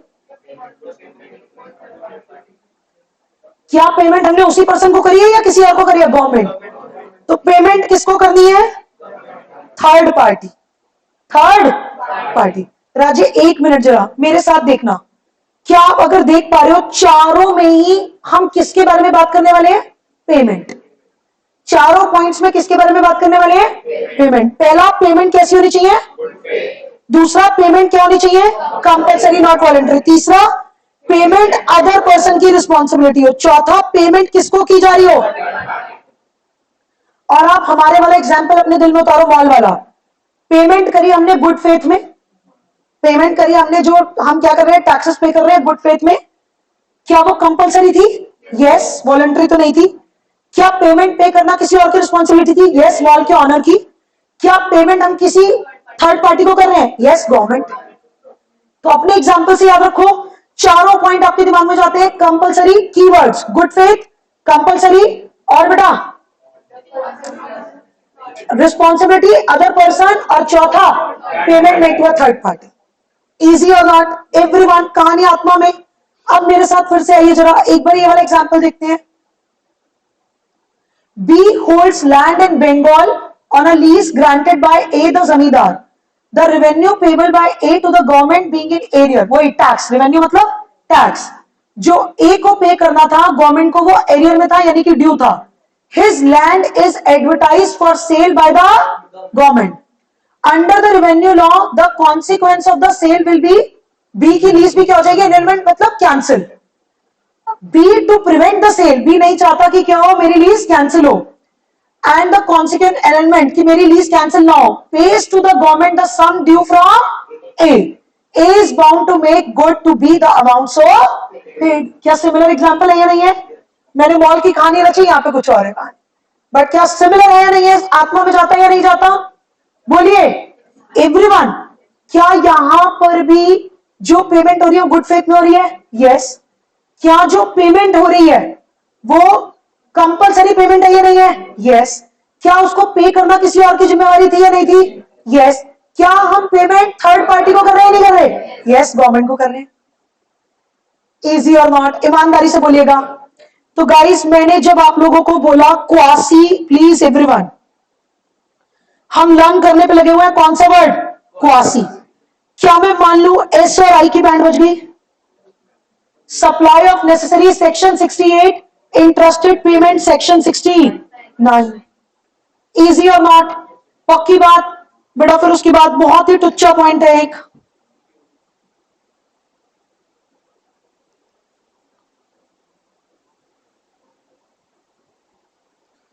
पहला पॉइंट क्या बोला था मैंने, जल्दी से बताइए।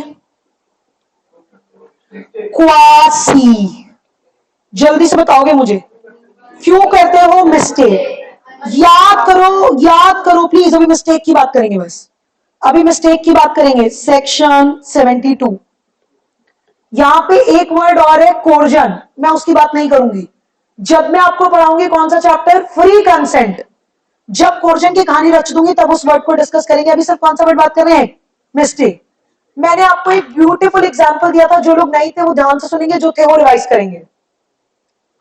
हमने पूरी क्लास में प्लान किया, अरे अभी एक एग्जांपल, गलती से इसको केक डिलीवर हो गया बाय मिस्टेक, एड्रेस था फर्स्ट फ्लोर सेकंड फ्लोर बेटा, और वो नाम सेम थे, सूर्य कुमार, सूर्यांश। वो सूर्य कुमार यादव की सेंचुरी चल रही है मेरे दिमाग में कल की। क्या खेली एमआई, अगर पहले खेल लेते तो शायद जीवन थोड़ा सफल हो जाता, अब कुछ नहीं हो सकता। आरसीबी बेटा पहले वेंटिलेटर पे थी, अभी आईसीयू में है, और बेटा ये तो डेड हो चुके हैं, ये प्लेऑफ्स में किसी भी कीमत में नहीं पहुंच सकते। कौन? एमआई वाले, डन, खत्म हो चुका। आरसीबी का अभी आईसीयू में है। जीवन कहते हैं ना, जीवन दान अगर कुछ मिल जाए तो मिल जाए, ये क्या हो रहा है, मैं आरसीबी एमआई। गाइस सूर्यांश में वापस आओ। गाइस फर्स्ट फ्लोर पे भी एक सूर्यांश रहता है, सेकंड फ्लोर पे भी एक सूर्यांश रहता है। मैंने एड्रेस में मैंने गलती ना करी, मैंने लिख के भेजा सेकंड फ्लोर, और गलती से मेरे बच्चे किसके पास चला गया, फर्स्ट फ्लोर वाले के पास। उसे भी तो देखना चाहिए था, और बेटा वो केक लेके खा गया हफ्शी। तो क्या, या तो केक वापस कर, वो तो अब हो ना सकता, खा गया, या फिर उस केक की क्या करनी होगी, पेमेंट। मेक सेंस और नॉट? ऐसे हम पूरी क्लास मिलके गोलगप्पे खाने गए, अरे वाह, ये देखो इसके मुंह में पानी आ गया है, चटोरे कुछ कुछ के मुंह में पानी भी आ गया। बेटा हम लोग गए गोलगप्पे खाने, हम खड़े हुए थे वहां पे ठेली पे, सबने क्या कर डाली, आप सबने मिलके पैसे इकट्ठे किए कि मैम जा रही है, अच्छा नहीं लगता, मैम से पेमेंट कराएं। मैं कह रही हूँ यार बच्चे मेरे साथ जा रहे हैं, जिम्मेवारी किसकी है, पेमेंट करना मेरी है, मैं करूंगी। मैंने भी गोलगप्पे वाले को 1000 रुपए पकड़ा दिए। बेटा ये थी लीडर गोलगप्पे वाली चटोरी, क्या नाम है बेटा तेरा? रिया। रिया लीडर बनी हुई थी क्लास की, सबने उसके पास 20-20 रुपए जोड़े थे, और बेटा 1000 रुपए इकट्ठे हुए थे। मान लो रिया ने भी दे दिया कि मैम से मत लेना। गोलगप्पे वाला कह रहा है, ये गोलगप्पे वाला कह रहा है आन दे। बेटा क्या दोनों से पैसे आ गए, दोनों के खा जाएगा, एक के वापस करने पड़ेंगे? क्या गोलगप्पे वाले और मेरे और रिया के बीच में कॉन्ट्रैक्ट हुआ था कि हम गलती से तुझे दोनों जने पैसे देंगे फिर तू एक के वापस करेगा? But it is deemed by law, if anything is delivered to you by mistake you must return it back. देख लो जरा, एक बार मेरे साथ आ जाओ, पढ़ लो बेटा। दिख रहे हैं गोलगप्पे वाले भैया? छोटे से बड़ा करो इन्हें, दिख गए? ये देखो ये पिचकू गोलगप्पे यार, दिख गए?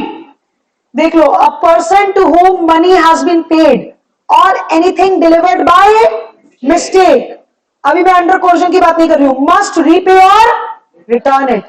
A payment of municipal tax made under mistaken belief or because of misunderstanding of the terms of lease can be recovered from municipal authorities. Guys, कई बार ऐसा होता है हम अपनी टैक्स की रिटर्न भरते हैं और हम एक्स्ट्रा टैक्स जमा करा देते हैं बाय मिस्टेक, तो क्या हमें इनकम टैक्स का रिफंड नहीं मिलता सरकार से? वही तो बात है, if anything is done by mistake. I hope you are getting it. Sure? पूरी क्लास मेरे साथ? तो मान लो बेटा तीनों सेक्शन आपकी आत्मा में, पहला क्यों करते हो mistake section 72, supply of necessary section, बोलो बेटा, सेक्शन 68। और बेटा नेक्स्ट क्या है? इंटरेस्टेड पेमेंट, वो क्या था?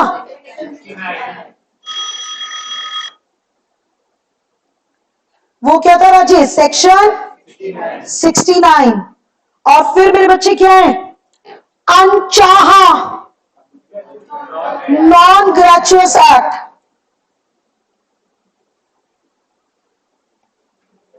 जो क्या है? सेक्शन 70।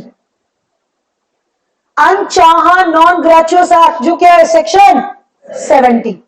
गाइज एक होता है ग्रैटिट्यूड, हम सेवा भाव से कुछ कर रहे हैं। आप गुरुद्वारे गए, आप गुरुद्वारे गए बेटा, वहां पे चप्पलों की सेवा होती है, जोड़ों की सेवा होती है, लोग पोछे लगा रहे होते हैं, लोग बर्तन धो रहे होते हैं। You must have experience something like that guys. तो क्या वहां पे वो पोछा लगाने के बाद, बर्तन धोने के बाद, या फिर मैंने बहुत बार सेवा करी, I am an excellent cook यार, मैं बहुत ही शानदार कुक हूं, डन गाइस। तो मुझे गुरुद्वारे में भी सेवा करने में मजा आता है, तो मैं कभी भी होता है तो मैं खाना वाना बनाने की सेवा में चली जाती हूँ, रोटी रोटी बनाने की। तो मैं बहुत, मेरी स्पीड भी भगवान की कृपा से बहुत ही अच्छी है, बहुत ही शानदार स्पीड है। मतलब मैं अगर किचन में घुसूं और आधे घंटे के अंदर मैं सुबह से रात तक पूरा डिनर लंच ब्रेकफास्ट सब बना के बाहर आ सकती हूँ, आधे से पौने घंटे के अंदर, मुझे कोई फर्क नहीं पड़ने वाला। साइलेंट करना भूल गई, पाप हो गया आज मेरे से, आगे से नहीं करेंगे ये पाप। हाँ जी। तो गाइज अब मैं वहां पे वो रोटियां वोटियां बना रही हूँ, और उसके बाद मैं बनाने के बाद गई पार्टी साहब के पास और कह रही हूँ मैंने 100 फिल के बनाए हैं, जरा दे दो पेमेंट। पार्टी साहब कहेंगे ये मुझे बंदा नहीं देखा, मैं सेवा करना आई सी या पैसे मांगना आई सी? तो आप एक बार बताइए, वहां पर जो लोग काम कर रहे हैं वो कौन सा एक्ट है? ग्रेचुअस, सेवा भाव। ग्रेटिट्यूड होता ही क्या है गाइस? एक ना मैं बहुत ही खूबसूरत किताब पढ़ रही थी, आप लोग के साथ एक इंस्टेंस शेयर करती हूँ। गाइस जिंदगी में रोने के लिए तो बहुत कुछ है कि मेरे पास ये नहीं है, मेरे पास ये नहीं है, बट जिंदगी में उससे भी ज्यादा थैंक्स करने के लिए है कि मेरे पास ये है और ये है। जब हम अपनी एनर्जी रोने की बजाय किसके ऊपर लगा देते हैं? थैंकफुल होने में लगा देते हैं कि भगवान आपने मुझे ये भी दिया, इसका शुक्रिया, ये भी दिया, इसका शुक्रिया। ट्रस्ट मी, ऊपर वाला हमें मल्टीप्लाई करके और देना शुरू कर देते हैं। और जब हम रोते रहते हैं तो जो हमारे पास होता है हम उसमें कभी संतुष्ट होते नहीं, और दुख से चीजें और कम होने लगती है। तो ये मेरी अपनी क्लास से एक आउट ऑफ द बॉक्स जाके, पढ़ाई से हटके एक रिक्वेस्ट है, आप लोग डेली बेसिस पे ग्रैटिट्यूड रखेंगे, और कम से कम नहीं तो अगर ये एक इंस्टेंस अपनी लाइफ में लाओ ना, घंटे में एक बारी, 24 घंटे होते हैं जिसमें से 6-8 घंटे तो सो के ही बीत जाने, 8 तो मिनिमम, 7-8 घंटे तो बचे कितने? 17-18 घंटे। तो 18 बारी हम हर घंटे में एक बारी किसी भी एक चीज के लिए ऊपर वाले को थैंक्स कर दें बस। अगर आप लोग इसे अप्लाई करना शुरू कर दोगे ना, आप मुझसे देख लेना, मैं आज बेट करके बोलती हूँ आपकी लाइफ में मैजिक होंगे। आई बेट इट। बाद में गई ये तो सब सेकेंडरी चीज है, जो मैजिक हो जाएंगे ना आप इमेजिन भी नहीं कर सकते। Believe me, just start doing this, कि थैंक्स करना ऊपर वाले का किसी भी एक चीज के लिए। जैसे मैं थैंकफुल हूं कि ओ माय गॉड, जैसे मुझे एकदम से अपनी मम्मी की याद आई, जस्ट एन एग्जांपल अभी बोलते ही, भगवान तेरा बहुत बहुत शुक्रिया कि तूने मुझे इतनी प्यारी माँ दी, किसी भी चीज के लिए। It's nothing. आप कोई बहुत ही अच्छी डिश खा रहे हो, आप अपने दोस्तों के साथ, थैंक यू भगवान कि तूने इतने पैसे तो दिए, मैं खड़े होकर जूस पी पा रहा हूँ। कितने सारे लोग हैं जो भीख मांग रहे हैं, जिनके लिए सपना ही होगा जूस पीना। आप मुझे सुन रहे हो, थैंक यू भगवान। कल मैं देख रही थी न्यूज में, I was reading a news, एक लेडी ने, उसका स्पेशल चाइल्ड था, उसका जो हस्बैंड था वो डेली बेसिस पे उसे कहता था कि तू उसे मार क्यों नहीं देती, उसे फेंक क्यों नहीं देती। उनके घर के आसपास कोई रिवर थी और उस रिवर में फेंक दिया जहां पे मगरमच्छ थे, क्योंकि that child could not listen, वो सुन नहीं सकता था। स्पेशल चाइल्ड था, सुनने की क्षमता नहीं थी उसके पास। कुछ चीजें जो हमें मिलती है ना, उनकी वैल्यू नहीं करते। और उसकी हाफ ईटन बॉडी मिली है, मगरमच्छ खा गया आदि। कल की न्यूज में मैं पढ़ रही थी, अगर किसी और ने पढ़ा हो तो। सो पेन, मतलब हम लोग वैल्यू नहीं करते ना किस चीज को, कि हम सुन पा रहे हैं।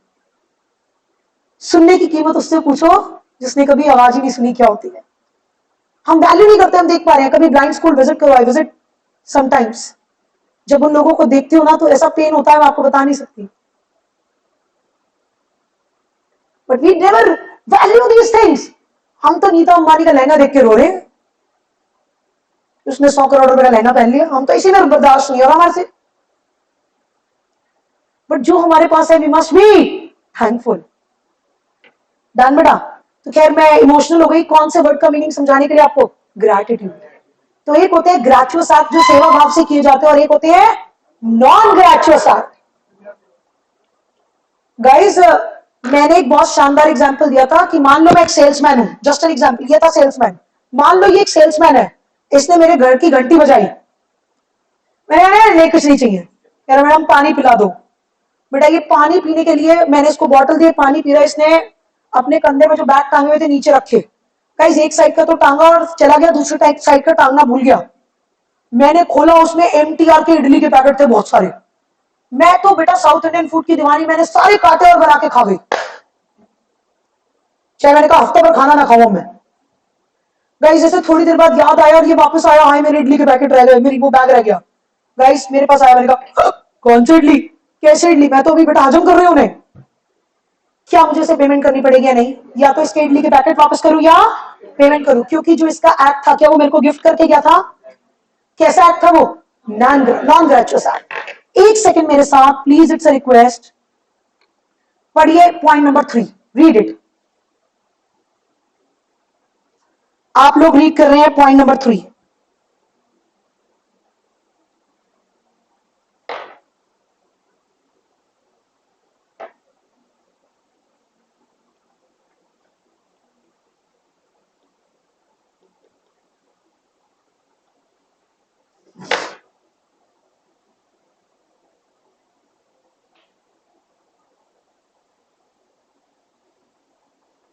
दिख रहा है एमटीआर का इडली का पैकेट तो दिख गया ना, अब रीड करो जरा।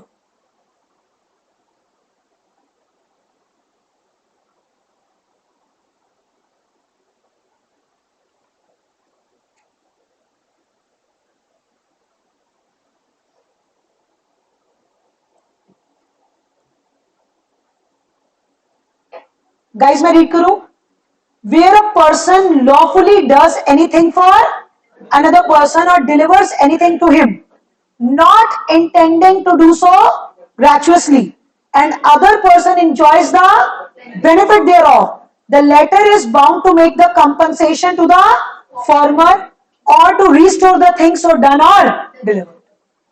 Sounds easy or not?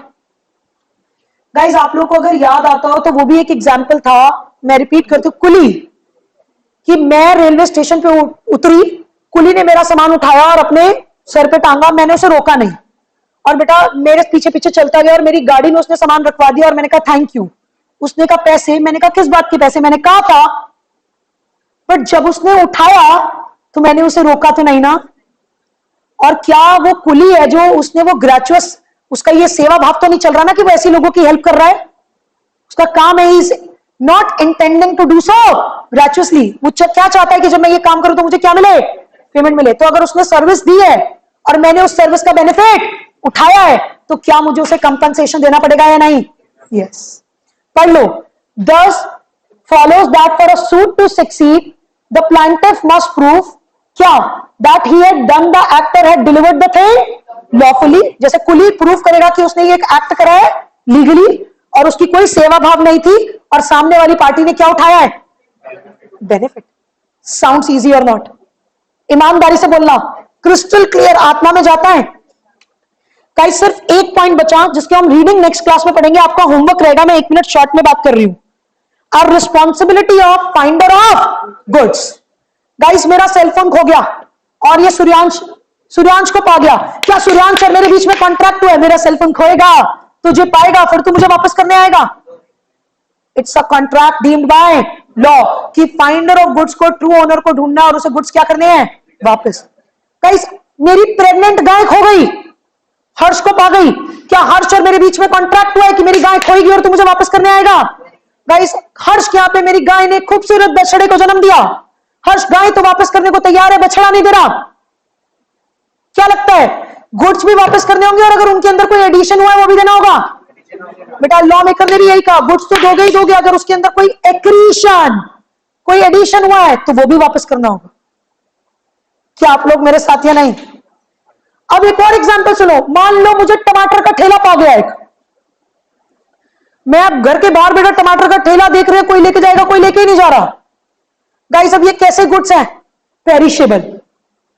Guys अब बेटा मेरे को तो जरूरत नहीं है, उसमें 200 किलो टमाटर पड़े हुए ठेले में, अब बेटा ना मेरे फ्रिज में 200 किलो टमाटर आ सकते हैं, मैंने कोल्ड स्टोरेज लिया किराए पे जहां पे उसे संभाल के रखा। अब बेटा मुझे ट्रू ओनर मिल गया, सूर्यांश था उस ठेले का मालिक। गाइस अब ये इसको पता चला कि मेरा ठेला, सूर्यांश को पता चला कि मेरे पास है, मेरे पास आया। गाइस मैंने कोल्ड स्टोरेज वाले को कोल्ड स्टोरेज के कुछ खर्चे दिए, क्या मैं इसको इससे रिकवर कर सकती हूँ नहीं कर सकती? साउंड्स लॉजिकल और नॉट? तो अगर पेरिशेबल गुड्स मिले हैं तो फाइंडर ऑफ गुड्स उन्हें प्रिजर्व करके रखेगा जैसे कि ट्रू ओनर करता, और अगर उनको प्रिजर्व करने का कोई खर्चा आएगा तो किससे रिकवर करेगा? ट्रू ओनर से। बट अगर गुड्स ऐसी पोजीशन में है कि उन्हें बेचना पड़ेगा वरना वो क्या हो जाएंगे, खराब। मैं एक एग्जांपल लेती हूं, बेटा ट्रेन से सामान जा रहा था, डन, मैंने यहां से राजस्थान भेजा अमूल का बटर, डन बेटा। अब बेटा रास्ते में किसानों ने हड़ताल वगैरह कर दी, ट्रेनें घूम घूम के जा रही है, बेटा ट्रेन मेल्ट होना, ट्रेन कह रही हूं, बटर मेल्ट होना शुरू हो गया। गाइस रेलवेज वालों ने निकाला और बटर को बेच दिया, वहीं पे जिस स्टेशन पे बेच सकते थे बेचा कि यहां से शॉपकीपर ले जाए जिससे कि क्या ना हो, वेस्ट ना हो। तो रेलवेज वालों ने भी क्या किया, उस ओनर को प्रोटेक्ट करने के लिए तो किया। तो क्या अब रेलवेज वाले अगर उनका कोई खर्चा हुआ है उस सेल को करने में, वो डिडक्ट करके बैलेंस किसको पे करेंगे? क्या ये सारी चीजें लॉजिकल लगती है नहीं लगती हैं? सिर्फ एक होमवर्क देती हूं, पेज नंबर 150 पे पॉइंट नंबर 4 है जो आप मेरे लिए रीड करके आएंगे। पॉइंट नंबर 4 है जो आप मेरे लिए रीड करके आएंगे। क्या कराएंगे? पक्की बात, this is your homework, hold on, this is your homework. आप लोग मेरे लिए शिद्दत से पॉइंट नंबर 4 रीड करके आएंगे प्लस क्वासी कॉन्ट्रैक्ट पूरा रिवाइज करके आएंगे। मैं नेक्स्ट क्लास कम से कम नहीं तो आधा पौना घंटा क्वासी के क्वेश्चंस कराऊंगी, आधा घंटा डिस्कस करेंगे, केस स्टडीज लिखना, कैसे आंसर्स लिखते हैं, केस स्टडी कैसे लिखनी है, थ्योरेटिकल कैसे लिखना है, सब सीखेंगे। बट मजा आ जाएगा लिखने का, अगर आप एक बार रीड करके आओगे तो आपको कॉन्सेप्ट क्या होंगे, रिटेन होंगे। तो होमवर्क आप क्या करके आने वाले मेरे लिए, क्वासी कॉन्ट्रैक्ट पूरा फाड़ तैयार करके आओ, ये सोच के आओ कि टेस्ट है नेक्स्ट क्लास में कौन सा वाले टॉपिक का, quasi. Done, see you all in the next class, take care, keep smiling, have a beautiful day.